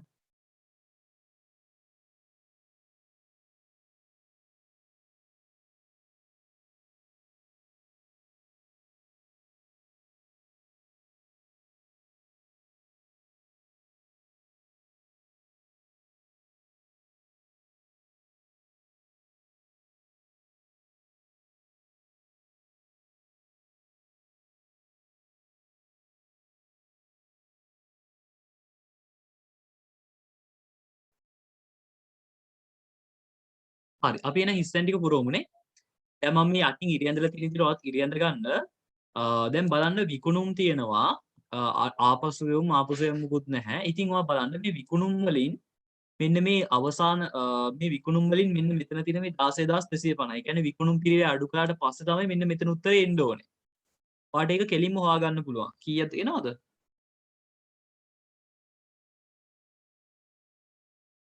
16250ක් කියලා. ඉතින් ඔයා හිතලා බලන්න මේ 16250ට වෙනත් ආදායම් නම් අපි එකතු කරනවානේ. එතකොට ඒක එකතු කළාම කීයක් එන්න ඕනේද? 16750ක්. නේද? 16750ක් එන්න ඕනේ වෙනත් ආදායම් ටික එකතු කළාට පස්සේ. ඊට පස්සේ වියදම් ටික අඩු කළාට පස්සේ ඉන්නේ 6500. එහෙනම් මෙතන කීයක් තියෙන්න ඕනේද? මෙතනින් කීයක් අඩු වෙන්න ඕනේ? 16750ක් තියෙන එකේ ඉඳන් යම් කිසි ගාණක් අඩු වුණාට පස්සේ ඉන්නේ 6500 එහෙනම් මේකෙන් කීයක් අඩු වෙන්න ඕනේද? 16750න් කීයක් අඩු වෙන්න ඕනේද? 10250ක් නේ. වරහන් ඇතුලේ ලියන්න ඒක. බලන්න උත්තරේ එනවද කියලා. 0යි 0යි 5යි 6යි. හරිනේ එනවා.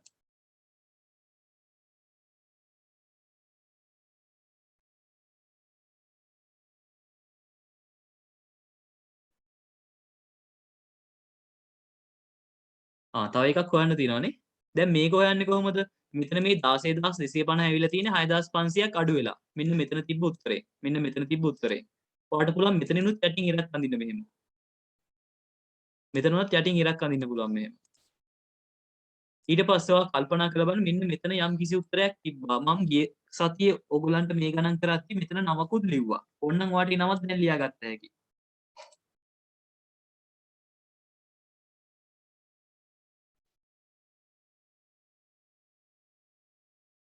මේක අනිවාර්ය නැහැ. විකිණීමට තිබූ භාණ්ඩවල පිරිවැය. ඒ කියන්නේ කඩේ තිබ්බ සම්පූර්ණ බඩුවල වටිනාකම තමයි මෙතන තියෙන්නේ. මොකද ආරම්භක තුගයට ගැනුම් එකතු කළාම ඉන්නේ කඩේ තිබ්බ ඔක්කොම බඩු ටික. ඒකෙන් ඉතුරු වෙලා තියෙන ටික අඩු කළාම ඉන්නේ විකුණුම් පිරිවැය. ඒතකොට බලන්න මෙතන කීයක් තියෙන්නේ නැද්ද කියලා. මෙතන තිබ්බ ගාණෙන් 6500ක් ගියාට පස්සේ 16250 ආවනම් මෙතන කීයක් තියෙන්නේ නැද්ද? 22750ක් නේ. එකතු කරා. මේකට මේක එකතු කරන්න. එතකොට මේක ඊට පස්සේ මේක හොයාගන්න පුළුවන්. 19500යිද?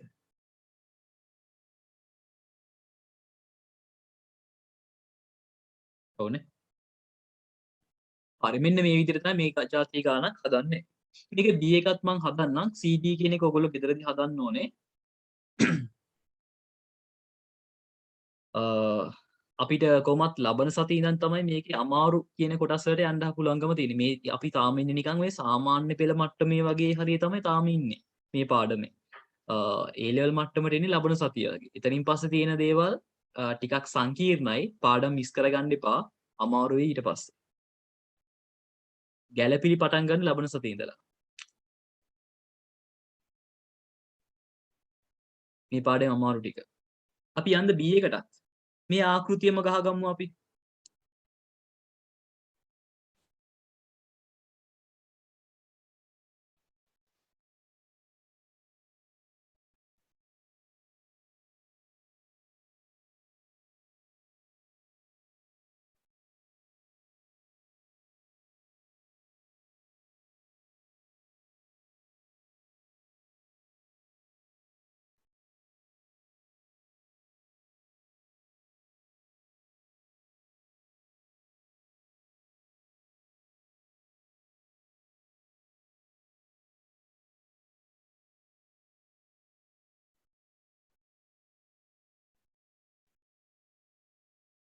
හරි ඔන්න මම B ගේ ව්‍යාපාරයටත් මේ වගේම ඔන්න රූල් කරගත්තා.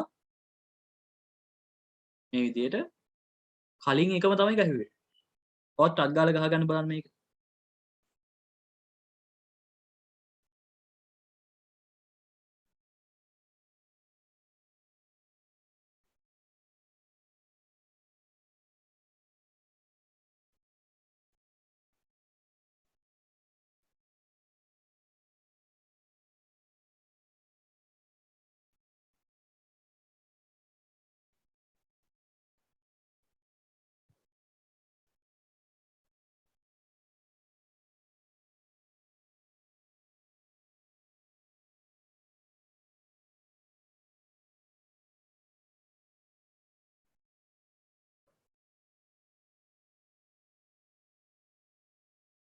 ඒක ලියාගෙන ඉවර නම් අපි ඒකත් හදමු. කලින් ආකෘතියමනේ.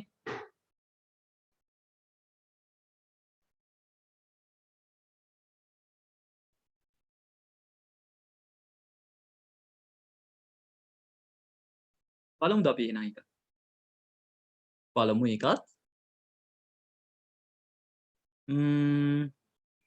ඒකෙත් විකුණුම් 32500මනේ. ආරම්භක තොගේ දීලා නැහැ. එහෙනම් මම දාගන්නවා විකුණුම් 32500යි. ආරම්භක තොගේ දීලා නැහැ. ඔන්න මම ඒක ගාගත්ත කහ පාටි. ඒක දීලා නැහැ. ගැනුම් 22750යි.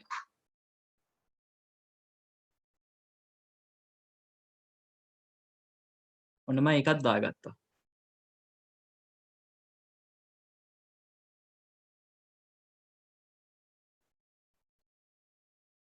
අවසාන තොගේ 3250යි විකුණුම් පිරිවැය දීලා නැහැ. අවසාන තොගේ එන්නේ මෙතෙන්ටනේ. කියේ 3250යි.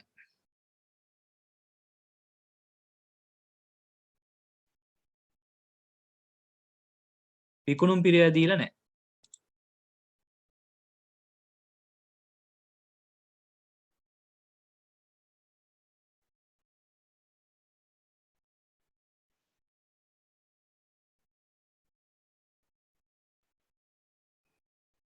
දලලාභයේ 8125යි වෙනත් වියදම් දීලා නැහැ.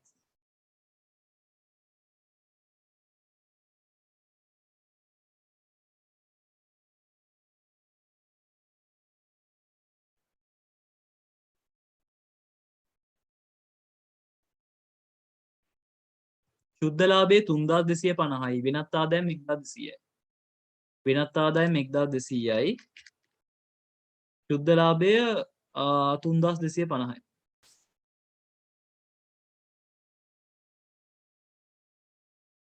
හරි දැන් තියෙන්නේ මේක විසඳන්න.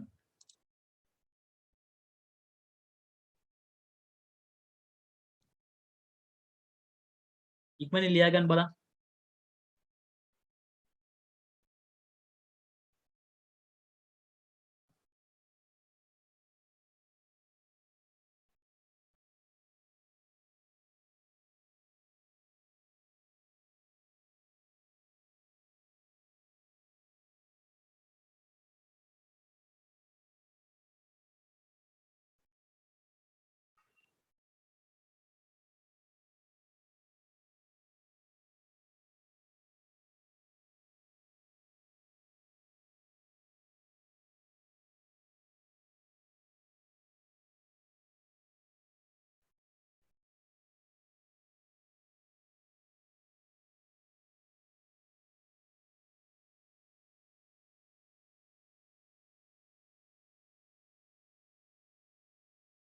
කොහොමද බලන්න? ඒතර ඔයා බලන්න මෙතන කොහේ හරි ලේසි තැනකින් අල්ලගන්න. මෙතන 32500ක් තියෙනවා. ඒකෙන් විකුණුම් පිරිය අඩු කළාට පස්සේ දලලාභය ඇවිල්ලා තියෙනවා 8125ක්. එහෙනම් මෙතන කීයක් තියෙන්න ඕනද? 32500න් 8125ක් අඩු කළා නම් හරි. මම කැල්ලකින් ගන්නම් මට කැල්ලකින් ගන්න එක ලේසි වගේ.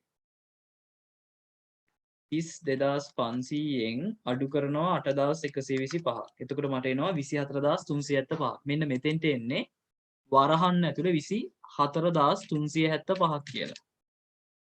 ඔන්නවා මෙතනත් හදලා බලන්න. ඒ කියන්නේ 32500න් 24375 ගියනම් මේ උත්තරේ එනවද කියලා.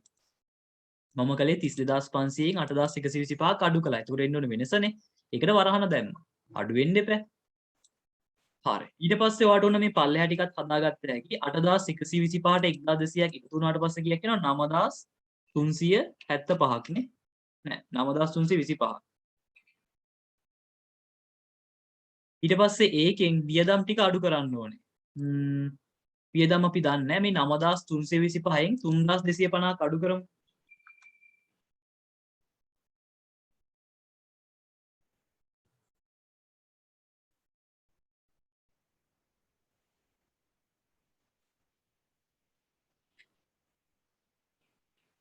හයදාස් 75ක් කියලා එනවා. ඔයා නිකමට ඊට පස්සේ ඕනනම් අඩු කරලා බලන්න. 9325න් 6075ක් අඩු කරලා බලන්න 3250ක් එනවද කියලා. මම කැල්ලකින් ගත්තේ. මට මෙතනම හදන්න පුළුවන්. නමුත් මම මෙහෙම කැල්ලකින් හදන්න. එතකොට මේ නැත්තම් ඔයගොල්ලෝ පැටල ගන්නවා මේක. මට තව ඕනේ ආරම්භක තොගය හොයාගන්න. ඒකට මම පාවිච්චි කරනවා මේ විකිණීමට තිබූ භාණ්ඩ වල පිරිවැය. ඒක ඇවිල්ලා තියෙන්නේ මෙන්න මෙතන මම මේ මාක් කරලා තියෙන කොටුවේ යම් කිසි අගයක් තියෙන්න ඇති. ඒකෙන් 3250 ගියාම ඇවිල්ලා තියෙන්නේ 24375. එහෙනම් මෙතන තියෙන්න ඇත්තේ කීයද? මේ 24375ට 3250ක් එකතු කරන්න.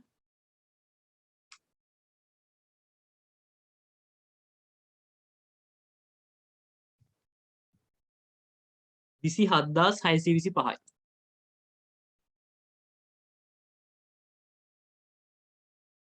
ඒ උත්තරේ ඇවිල්ලා තියෙන්නේ ආරම්භක තොගයට ගැනුම් එකතු කරලා. එහෙනම් ආරම්භක තොගය කීයක් තියෙන්න ඕනද?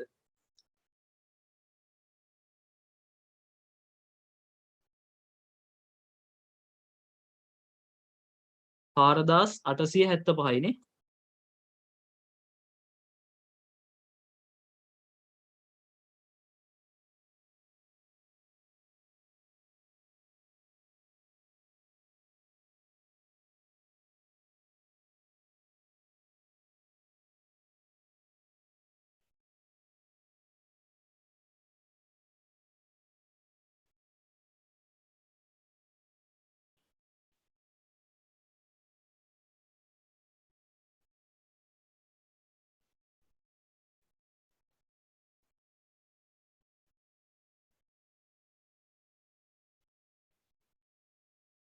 ඉක්මනින් ලියා ගන්න ඊට පස්සේ අපි ඉතුරු කොටස් ටික බලමු.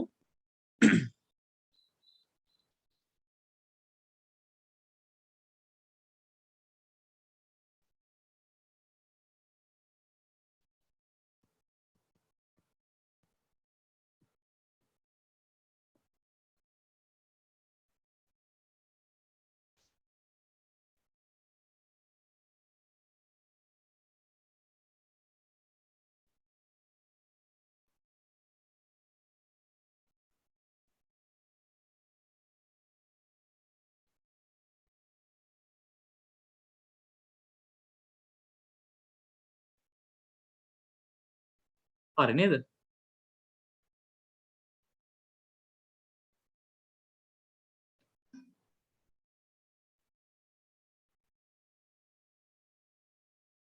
ඊට පස්සේ B1යි C1යි ඔයගොල්ලෝ ගෙදරදී කරන්න.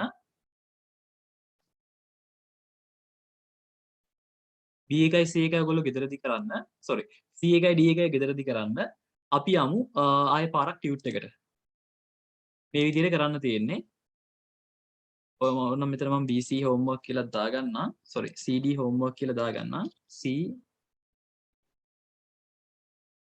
සහ D.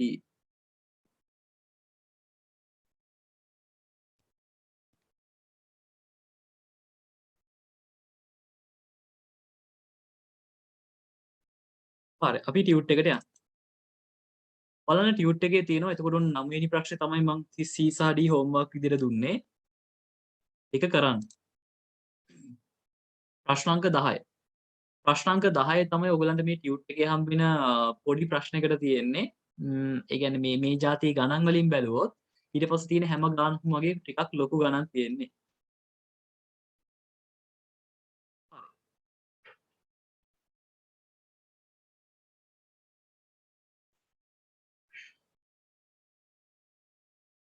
බලන්න ප්‍රශ්නාංක 10. මනහර මේ ප්‍රශ්නේ හොඳින් අහගන්න.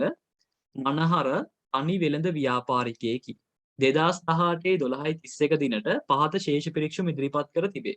කියලා අපිට ඔන්න ශේෂ පිරික්සුමක් තියෙනවා. අර අපි වෙනදට ගිණුම් තුලනය කරලා හදන්නේ ශේෂ පිරික්සුම් අන්න ඒකත් දීලා තියෙනවා. මේ විදිහටම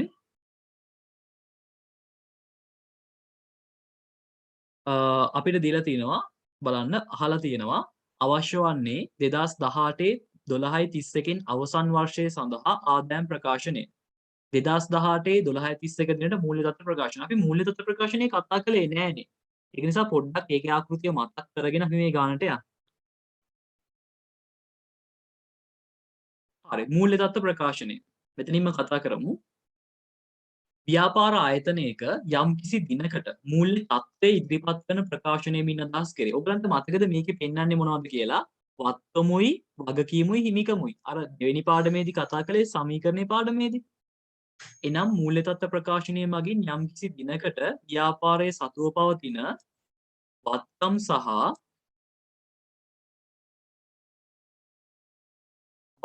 සහ එම වත්කම් සඳහා අරමුදල් සපයාගත් ආකාරය පෙන්නුම් කරේ. ඒ කියන්නේ අයිතිකරුවෝද දුන්නේ බාහිර පාර්ශ්වයෙන්ද දුන්නේ. ඒ කියන්නේ වත්කම් ටිකයි හිමිකම් ටිකයි වගකීම් ටිකයිලු මේකෙන් පෙන්වන්නේ.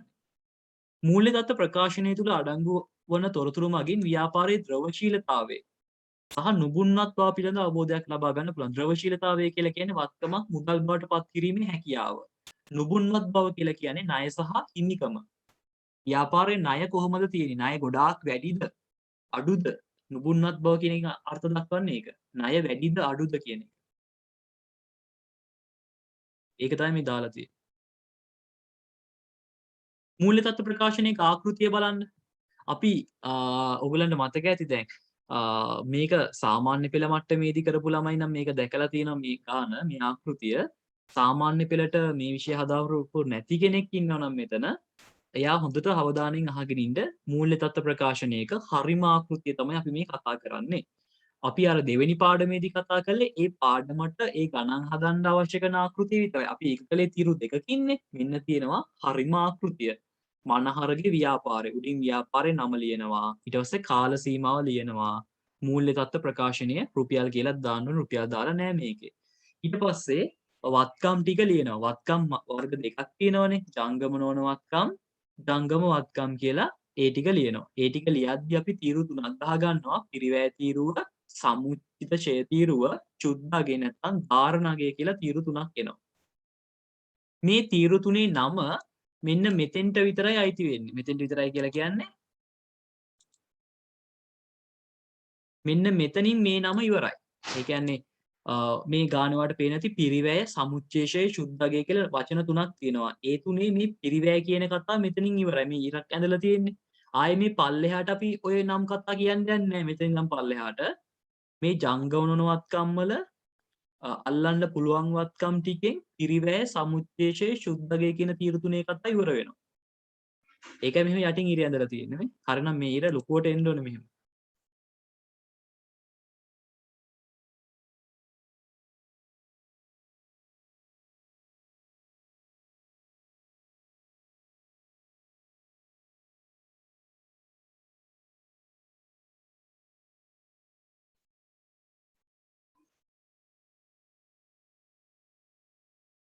මේ විදිහට එන්න ඕනේ.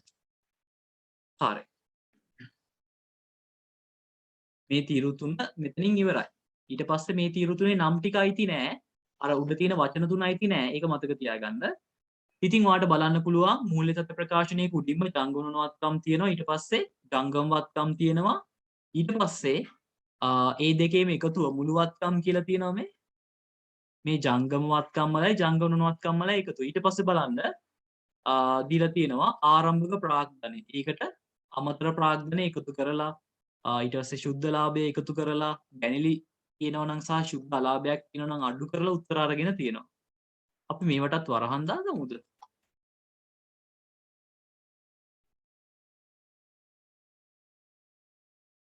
මේ ටිකට වරහන් දාගන්න. ඊට පස්සේ ජංගමන වගකීම් තියෙනවා. ජංගම වගකීම් තියෙනවා. හරි. අපි දැන් මේ ගාන හදන්නයි යන්නේ. මෙතන වරහන දාගන්න.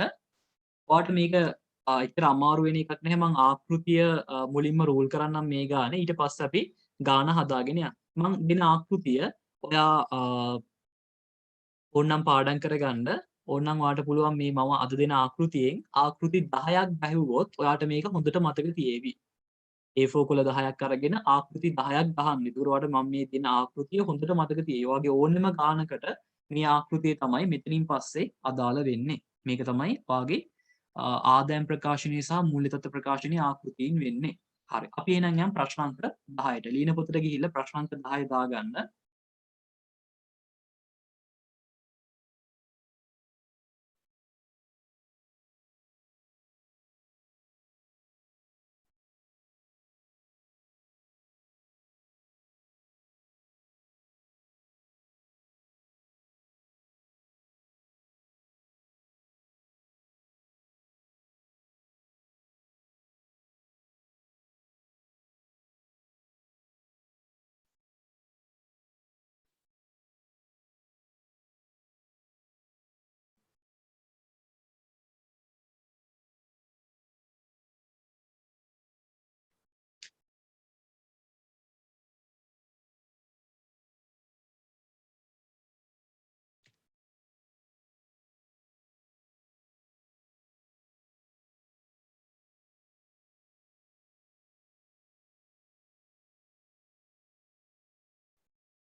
මම ගාන නම් ගෙනාව මෙතෙන්ට.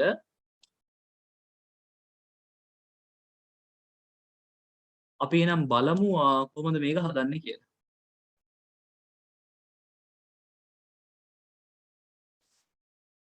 හරි. අපි මුලින්ම අහලා තියෙන්නේ සාමාන්‍ය මේ જાතියේ ගානක් කියවද්දි මම මේ කියවන විදිහට කියවන්න. මේ જાතියේ ගානක් කියවද්දි ගාන උඩ බලනවා.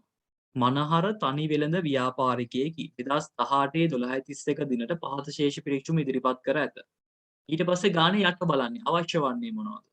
2018-12-31කින් අවසන් වර්ෂය සඳහා ආදායම් ප්‍රකාශනය 2018-12-31 දිනට මූල්‍ය තත්ත්ව ප්‍රකාශනය. හරි. දැන් අපි මේ දෙක ගහගමු. මේ දෙක ගහගන්නකොට උඩින් රූල් තුනක් ඉඳ තියාගන්න මුලින්ම. රූල් තුනක් උඩින් ඉඳ තියාගෙන තීරු තුනක ප්‍රකාශනයක් ගහගන්න.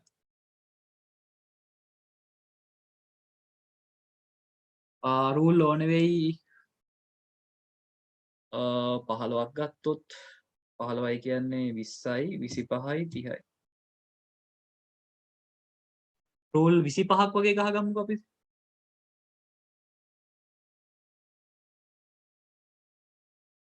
කීයක් ඕනේ වෙයිද දන්නේ නැහැ. ඉතින් දල වශයෙන් 25ක් වගේ ගහගමු.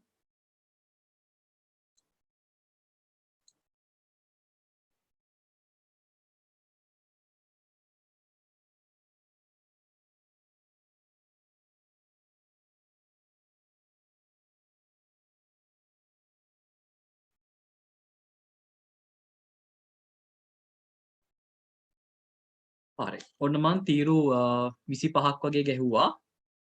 25ක විතර පොඩි ප්‍රකාශනයක් ගහගත්ත තීරු 3ක. ඊට පස්සේ උඩින්ම ලියනවා ඔයාට මම මේ ආකෘතිය ලියන නිසා උඩ මේ කතාව ලියාගත්තට පස්සේ ඔයාට පුළුවන් ඔයා සාමාන්‍ය ලියන නිල් පෑනෙන් නම් කළු පෑනකින් වගේ මේ ආකෘතිය ලියා ගන්න. මොකද ඔයා මීට පස්සේ ගහන හැම ගානකම මං ආකෘතිය ගහන්න කිව්වොත් ඔයා ගහන්න ඕනේ අපි මේ දැන් ගහන ආකෘතිය. ඒක නිසා ඔයාට ඕන නම් රතු පාටින් වුණත් මේක කරන්න. නැත්නම් ඔයාගාව තියෙන එක පෑනයි නම් දැන් ලියාගෙන ඒක highlight කරගන්න. මම මේ දැන් ලියන්නේ ආකෘතිය. අපි ලියමු උඩින්ම. මම මේක රතු පාටින් වගේ දාන්නම්. නෑ මම නිල් පාටින් ලියන්නම්.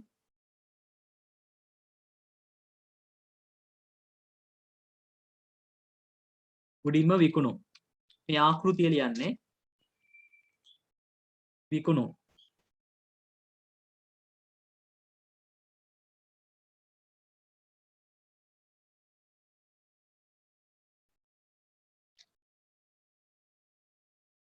අඩු කළා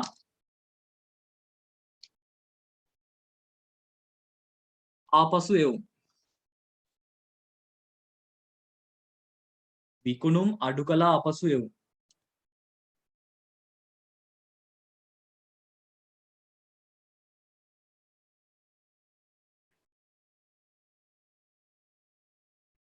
රූලක් ඉඩ තියාගන්න.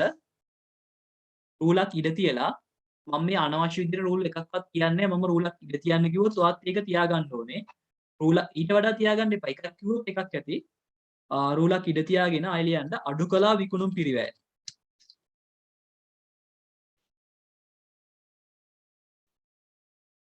අඩු කළා විකුණුම් පිරිවැය. ඒක යටින් ඉරක් ඇඳ ගන්න.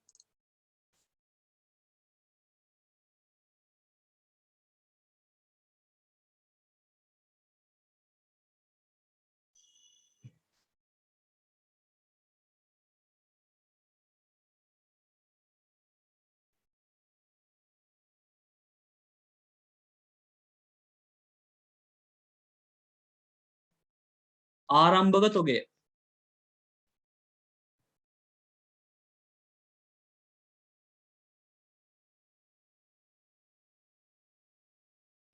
එකතු කළා ගැනු.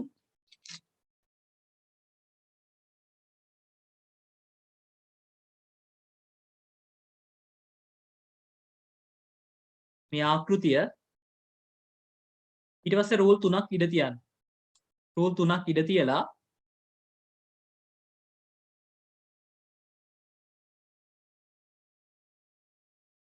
අඩු කළා අවසාන තොගය.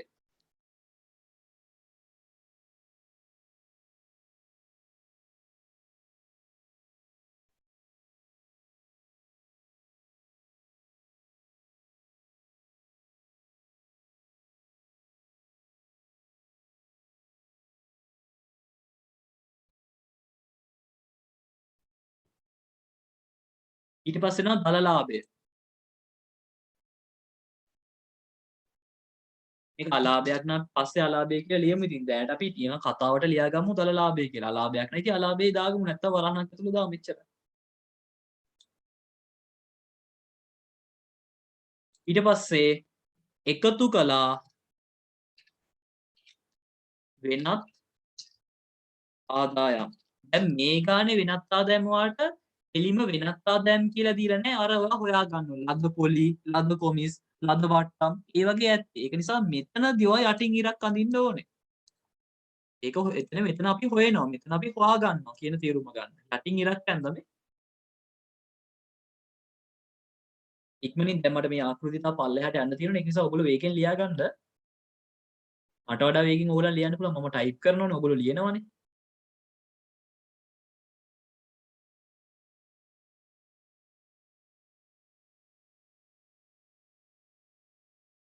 ඊට පස්සේ රූල් 3ක් වගේ ඉඳ තියන්න. වෙනත් ආදායම රූල් 3ක් විතර ඉඳ තියන්න. ඊට පස්සේ අඩු කළා බෙදා හැරීමේ වියදම්. ඒකටනුත් ඉරක් ඇඳගන්න.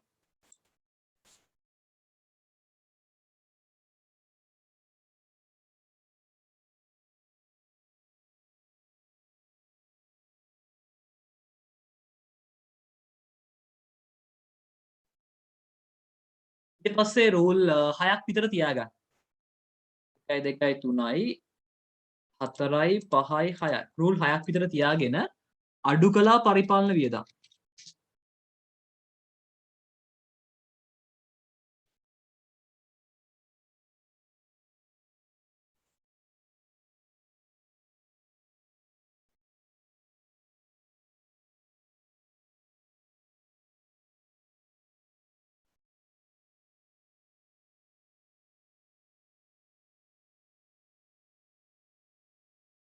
අඩු කළා පරිපාලන වියදම්.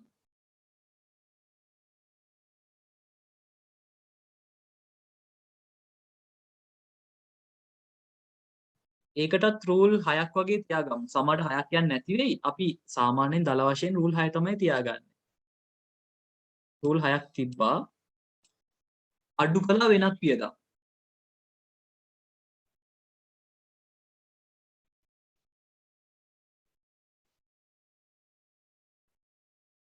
ඒකට සාමාන්‍ය රූල් දෙකක් වගේ ඇති. රූල් දෙකක් විතර ඉඳ තියලා අඩු කළා මූල්‍ය වියදම්.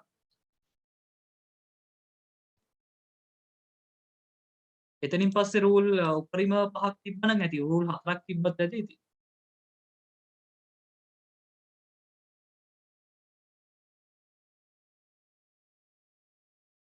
හරි.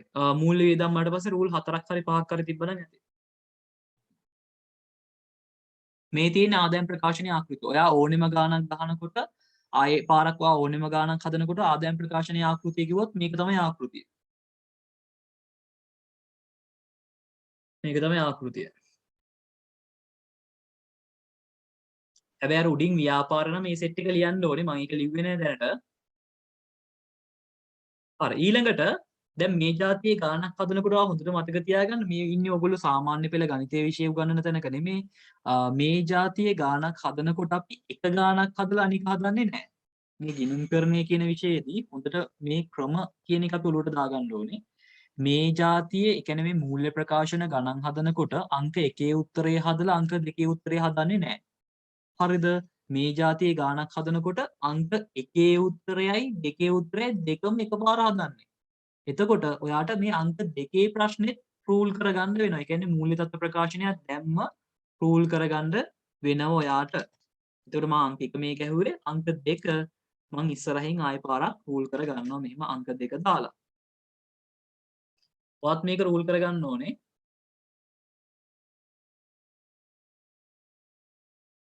හරි. උඩින් රූල් අංක 2 දැම්මා. උඩින් රූල් 3ක් ඉඳ තිබ්බා. කලින් වගේම තීරු 3ක ප්‍රකාශනයක් ගහන්නයිමයි යන්නේ.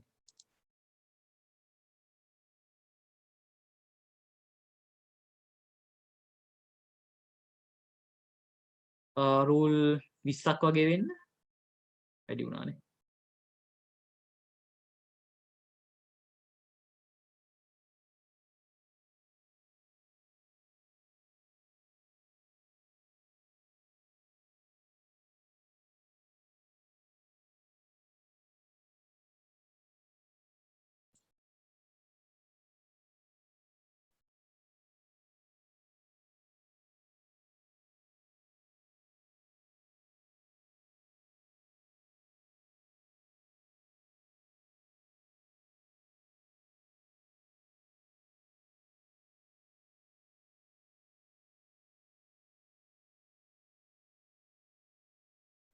මේ වගේ ගහගන්න තව තීරු 3ක ප්‍රකාශනයක් රූල් 20ක් වගේ වෙන්න අපි මදි වුණොත් ආයෙ පාරක් දික් කරගමු ඉතුරු ටික.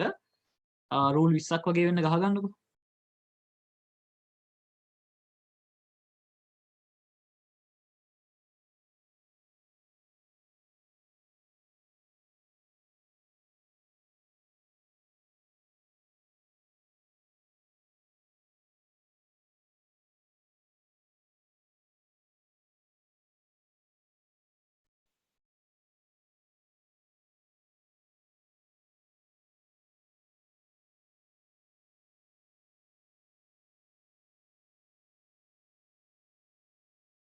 හරිනේ.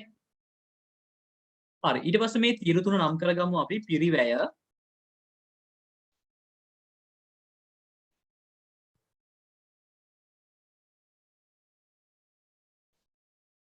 සමුච්චිතශය.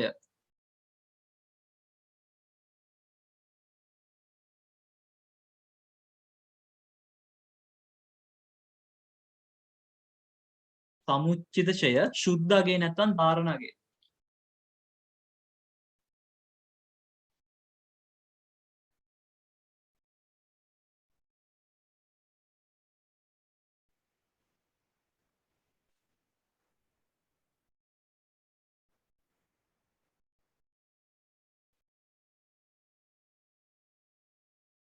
මේ ආකෘතිය අඳින පායටින්ම ඇඳ ගන්න. රතු පෑනේ නම් රතු පෑනේ.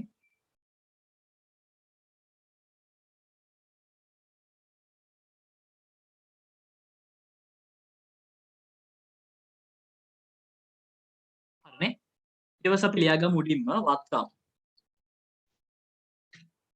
මේ මූල්‍ය තත්ත්ව ප්‍රකාශනයක නිරූපණය කරන්නේ වත්කම්, වගකීම්, හිමිකම්නේ. ඉතින් අපි මුඩින්ම ලියන්නේ වත්කම්. ඔයා දන්නවා වත්කම් ප්‍රධාන කොටස් කීයක් තියෙනවද? දෙකක් තියෙනවා.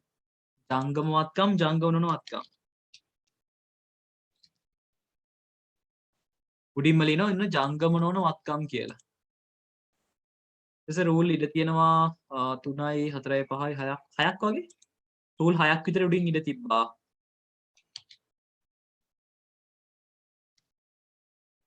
ජංගම වත්කම් කියලා ලිව්වා.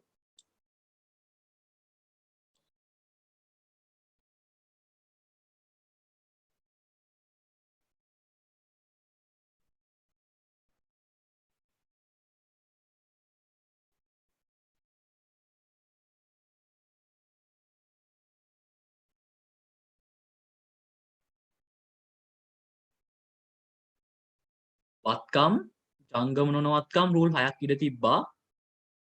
ඊට පස්සේ ජංගම වත්කම් ඊට පස්සේ ආය රූල් 6ක් විතර ඉඳ තියෙනවා. ජංගම වත්කම් ලියලත් රූල් 6ක් විතර ඉඳ තියෙනවා.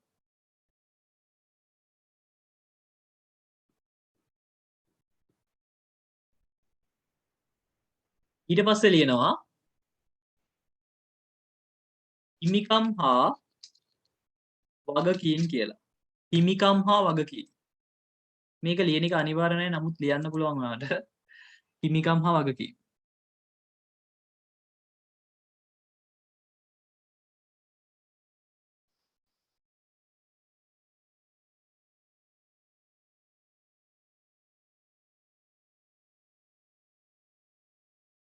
ඊට පස්සේ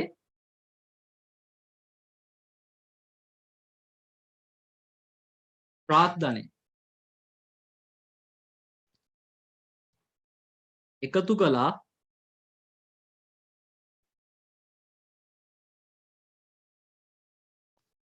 සුද්ධ ලාභය. සාමාන්‍ය අපි එකතු කළා සුද්ධ ලාභය කියලා ලිව්වට අලාභයක් තියෙනවා අපිට ඒක වරහන් දාලා ලියන්න පුළුවන්. අපි අර නිකන් කතාවට වගේ තමයි ලියන්නේ මෙතන එකතු කළා සුද්ධ ලාභය කියලා. අලාභයක් වුණත් එන්න පුළුවන්. අලාභයක් આવොත් අඩු කරනවා. ඊට පස්සේ අඩු කළා කැනෙලි.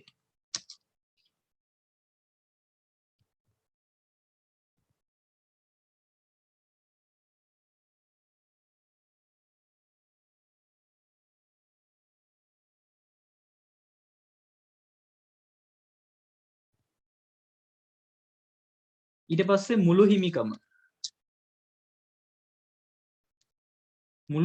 එනවා. ඒ කියන්නේ ප්‍රාර්ථනයට සුද්ධ ලාභය එකතු කරලා ගැනලි අඩු කළාම එන්නේ මුළු හිමිකම කියන උත්තරේ.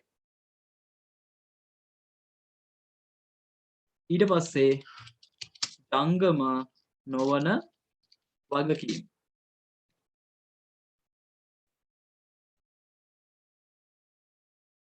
ජංගම නොවන වගකීම්.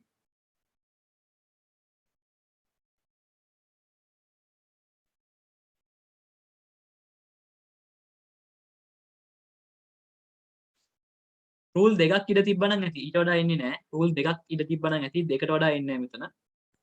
ජංගම වගකීම්.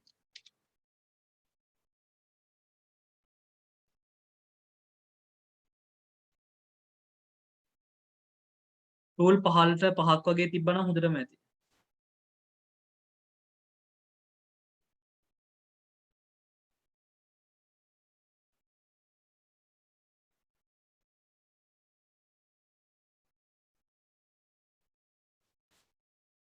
මේක තමයි අපේ ආකෘතිය.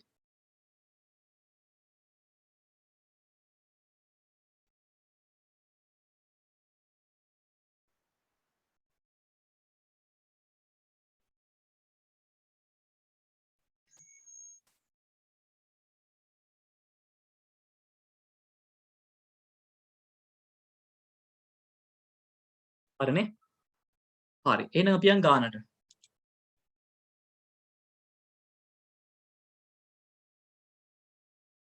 හරිනේ? එතකොට ඕනෙම වෙලාවක ගානක් හදන්න කිව්වහම මං කිව්වොත් මූල්‍ය තත්ත්ව ප්‍රකාශනයේ ආකෘතිය ගහගන්න, ආදායම් ප්‍රකාශනයේ ආකෘතිය ගහගන්න කියලා මෙතන ඉඳලා 12 වසරේ ඕනෙම 12 වසරේ ඕනෙම පාඩමකදී ආදායම් ප්‍රකාශනය ගහන්න කිව්වොත් ඔයාලට මේක ගහන්න පුළුවන්. මේක තමයි ඔයාගේ 12 වසරේදී ගහන සාමාන්‍යයෙන් ආදායම් ප්‍රකාශනය වෙන්නේ. 13 දී සමාගම් ගානකදී විතරක් මේක වෙනස් වෙනවා. ඒ හැර ඔයා මේක තමයි ඔයාගේ ආදායම් ප්‍රකාශන විදිහට ඕනෙම තැනක පාවිච්චි කරන්නේ. මොකද මේක තමයි සාමාන්‍යයෙන් ආදායම් ප්‍රකාශනයේ ඔයගලන්ට තියෙන එක. හරි. එහෙනම් අපි ගානට යමු. දැන් එතකොට මේ ගානක් කියවනකොට උඩම කෑල්ල කියෙව්වා. ඊට පස්සේ ගානේ අහලා තියෙන කොටස කියෙව්වා. හරිද? අපි මේ ගානේ උඩ ඒ කියන්නේ ලියන කොටස් ටික සම්පූර්ණ කරගමු. ව්‍යාපාරේ නම කාල සීමාව වගේ දාලා. මනහරගේ ව්‍යාපාරය 2018 12:31 අවසන් වර්ෂය. ඒක දාගමු. මම මේක ලියා ගන්නම්.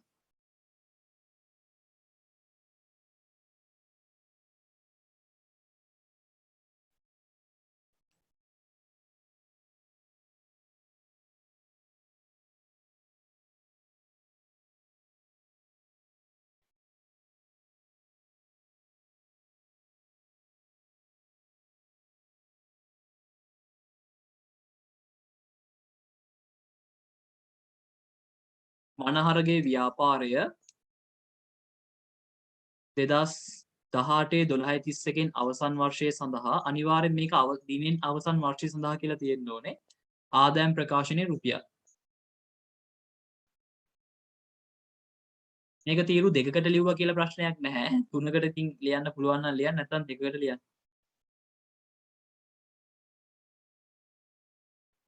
අපි අනිත් එකෙත් ලියාගමු මේ වගේම. මනහරගේ ව්‍යාපාරය මේකේ දිනෙන් අවසන් වර්ෂය සඳහා කියලා ලියන්නේ. මේක හදන්නේ දිනට කියලා ලියන්න ඕනේ. 2018 මේක බලන අනිවාර්යයෙන්. ඔයා හිතන්න එපා මේ වචනයක් මේ තියෙන ප්‍රශ්න හින්දා මේක වැඩක් නැහැ නේ කියලා. එහෙම බෑ. ආදායම් ප්‍රකාශනයේ දිනෙන් අවසන් වර්ෂය සඳහා නැත්නම් මාසය සඳහා මේක දිනට මේ දවසකට මේ මූල්‍ය තත්ත්වයක හදන්නේ. මේ වචනේ තියෙනවා දිනට කියලා. මූල්‍ය තත්ත්ව ප්‍රකාශනය රුපියල්.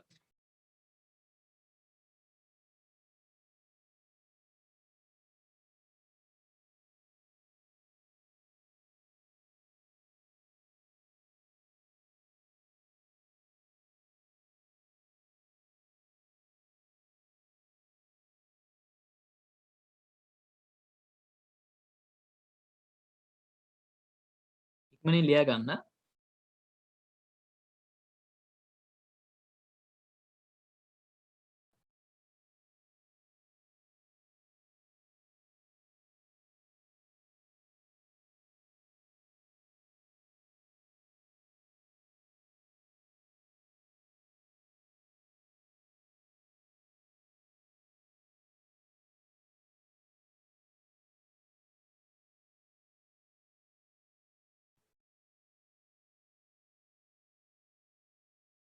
හරි නේද?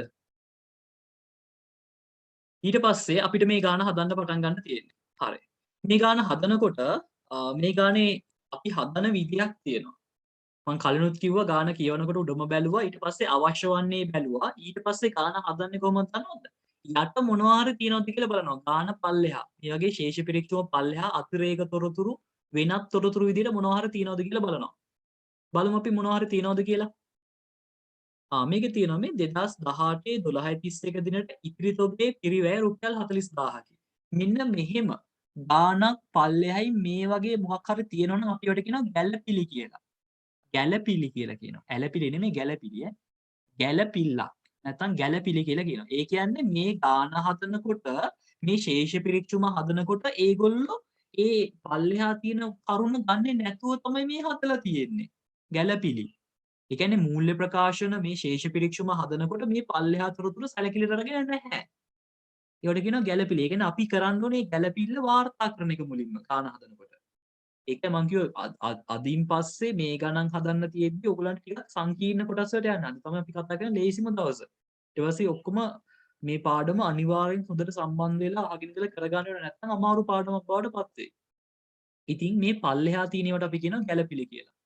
බලන්න ඉහත ශේෂ පිරික්සුම ලබාගෙන ඇත්තේ අවසාන තොග ගැලපුම හැර සියලුම ගැලපුම් සිදු කළ පසු ඒ කියන්නේ මෙන්න මේ දීලා තියෙන අවසාන තොගේ කියන එක විතරක් ලියන්නේ නැතුව අනිත් ඔක්කොම ලියලු මේ ගාන අදලා තියෙන්නේ. ඒ කියන්නේ අපිට මේක ලියන්න වෙනවා. හරි. අපි මෙහෙම කරමු. මම දැන් මේක කියා දෙනවා. කියා දීලා මම මේක වාර්තාත් කරනවා. නමුත් අපිට මේ ගාන හදන්න නම් අද බැරි වෙනවා. ඉතින් ඔයගොල්ලෝ පුළුවන් අයට මම මේක හදන්න chance එක දෙනවා. මේ ගැළපිල්ල කරාට පස්සේ දැන් ඉවර නෑ. හරි. බලමු අවසාන තොගේ කොහොමද ලියන්නේ. දැන් ඔයගොල්ලෝ දන්නවා ව්‍යාපාරයක ඕනෙම ගනුදෙනුවක් වාර්තා කරන්න මොකද තියෙන්නේ? දිත්ත සටහනක් තියෙනවා නේද? ඒ වගේම තමයි ව්‍යාපාරයක කාල සීමාවක් අවසානයේ ඉතුරුලා තියෙන බඩු ටික. හොයන්න දිසටහනක් තියෙනවා. හොයන්න නෙමෙයි වාර්තා කරන දිසටහනක් තියෙනවා. දැන් ඔයාලට මතක ඇති මම මේ අද පාඩම පටන් ගද්දි කිව්වා අපි සමීකරණයේ ගානකදී නම් අපිට ගානේ දුන්නා රුපියල් 30000ක බාන්න 40000කට වික්කා කියලා. නමුත් මෙන්න මේ ජාතියේ ගණන් වලට එනකොට නැත්නම් ව්‍යාපාර සංකීර්ණ වෙනකොට ගිණුම් කරන සමීකරණයේම තොරතුරු වාර්තා කරන්න අපහසු වෙනවා. එතකොට මොකද කරන්නේ ව්‍යාපාරිකයා? ව්‍යාපාරිකයා කරන්නේ භාණ්ඩ ගන්නකොට දැනුම් විදිහට වාර්තා කරනවා. භාණ්ඩ විකුණනකොට විකුණුම් විදිහට වාර්තා කරනවා. එතකොට දැන් ව්‍යාපාරිකයාට විකුණුම් පිරිවැය හොයන්න ඕනේ. එතකොට එයා මොකද දන්නවද කරන්නේ? එයාට විකුණුම් පිරිවැය හොයන්න ඕන නම් එයා මොකද දන්නවද කරන්නේ? එයා බලනවා කඩේ තියෙන බඩු ටික. සීනි පැකට් 10ක් තියෙනවා. පාල් ගෝනි 5ක් තියෙනවා. කිරිපිටි පැකට් 20ක් තියෙනවා. මේ වගේ යා තියෙන බඩු ටික ගණන් බලනවා. ඒ කියන්නේ තොග ගණන් කරනවා. මේක සාමාන්‍යයෙන් ආමසේකත් කරනවා. අපි කියන ස්ටොක් ගන්නවා කියලා කියන්නේ. තොග ගන්නවා. ඒගොල්ලෝ බලනවා මේ කාලයක් අවසානයේ කොච්චර තොගයක් තියෙනවද කියලා. අන්න එහෙම ගණන් කරලා 1 2 3 4 කියලා මෙහෙම ගණන් කරලා හොයා ගන්නවා තොගය 40000ක් තියෙනවනේ කියලා ඔන්න හොයාගත්තා. දැන් මේ හොයාගත්ත තොගේ වාර්තා කරන්න ඕනේ. හොයාගත්ත තොගේ වාර්තා කරන්නේ මෙන්න මෙහෙමයි.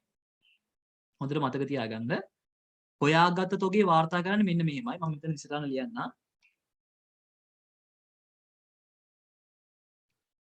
අවසාන තොග හර. තොගේ කියන්නේ අපිට වත්කම.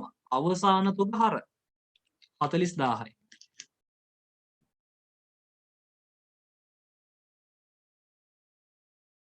පෙර වැඩ කියලා දාලා ඔයත් මේක ලියා ගන්න. පෙර වැඩ කියලා දාලා ඔයත් මේක ලියා ගන්න. අපි අවසාන තොගේ ගිණුම් ගත කරන්නේ අවසාන තොග හර. අවසාන තොගේ කියන්නේ අපිට වත්කම. ඊට පස්සේ අර කඩේ තියෙන බඩු වලින් අඩු වෙන්න ඕනේ. මෙන්න මේ තියෙන්නේ. මෙතනින් අඩු වෙන්න ඕනේ මේ අඩු කළ අවසාන තොගේ. මේ ආදායම් ප්‍රකාශනයේ උඩ කෑල්ලට කිව්ව නම මතකද ඔයගොල්ලන්ට? ආදායම් ප්‍රකාශනයේ උඩ කෑල්ලට කිව්වේ වෙළඳ ගිණුම කියලා. මෙන්න මේ වෙළඳ ගිණුමේ අඩු වෙන්න ඕනේ. මෙන්න මේ වෙළඳ ගිණුමෙන් අඩු වෙනකොට අපි කියනවා වෙළඳ ගිණුම බැර වෙනවා කියලා. මේ උඩ කෑල්ලට කියන්නේ ආදායම් ප්‍රකාශනයේ වෙළඳ ගිණුම කියලා. මෙන්න මෙතනින් අඩු වෙනවට අපි කියනවා වෙළඳ ගිණුම බැර වෙනවා කියලා. එයන් අපි මේක ලියන්නේ අවසාන තොග හර වෙළඳ. ඔයගලන්ට මේක අලුත් ඇති. වෙළඳ ගිණුම බැර. මේවා කරලම තමයි හුරු වෙන්න වෙන්නේ දැන්. අවසාන තොග හර වෙළඳ ගිණුම බැර. අපි බලමු මේක කොහොමද වාර්තා කරන්නේ කියලා. එයා ගන්නකො මේක ටක් ගන්න. අවසාන තොගයක් ඕනෙම තැනක අවසාන තොගේ ගිණුම් ගත කරන්නේ මෙහෙමයි. අවසාන තොගේ කියන්නේ වත්කමක්. අවසාන තොග හර සහ ගත්ත බඩු වලින් අඩු වෙන්න ඕනේ. ඒ කියන්නේ අර වෙළඳ ගිණුමෙන් අඩු වෙන්න ඕනේ. අපි ඒකට කියනවා වෙළඳ ගිණුම බැර වෙනවා කියලා.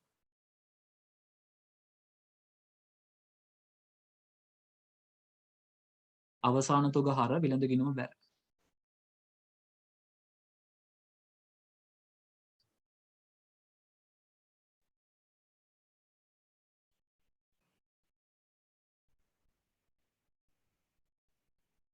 බලමුනේ. අවසාන තොග හර. අවසාන තොග හර කියන්නේ ළමයි වත්කමක්. අවසාන තොග හර කියන්නේ වත්කමක්. වත්කමක් නම් දාගන්නේ ලාභලා ආදායම් ප්‍රකාශනයේටද මූල්‍ය තත්ත්වයකටද? මූල්‍ය තත්ත්වය කියන්නේ මොන වත්කමක්ද? ජංගමද ජංගම නොනද? අවසාන තොගය කියන්නේ ජංගම වත්කමක්. එහෙනම් අපි ජංගම වත්කම වල ලියමු අවසාන තොග කියලා. ලියලා කෙලින්ම දාගමු දෙවෙනි තීරුවට 40000.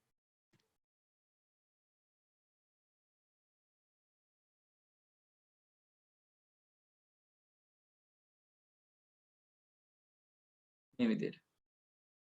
ඔන්න අවසාන තොග හර කියන එක තමයි මේ ලිව්වේ. මේ ලිව්වේ අවසාන තොග හර කියන එක.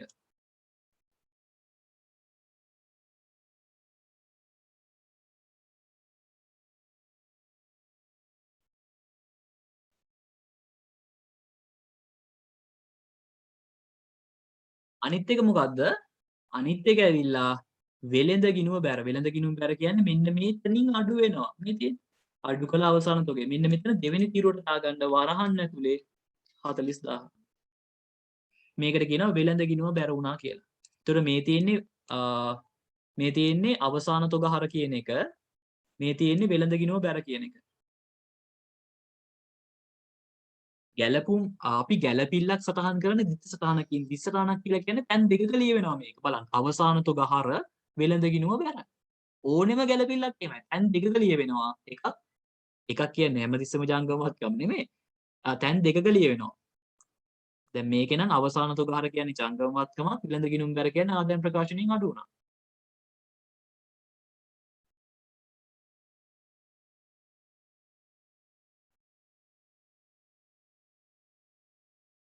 ඊට පස්සේ ඔයාලට බලන්න පුළුවන් දැන් ගානේ පල්ලෙහා එච්චරයි තිබ්බේ. ඕනෙම ගැලපිල්ල බිත්ත සටහනට අනුව ගිණුම් ගත කරනවා මේ විදිහට. තැන් දෙකක බිත්ත ස්ථානයේ සටහන් දෙකක් තියෙනවානේ. ඒක තැන් දෙකක වාර්තා වෙනවා සාමාන්‍යයෙන්.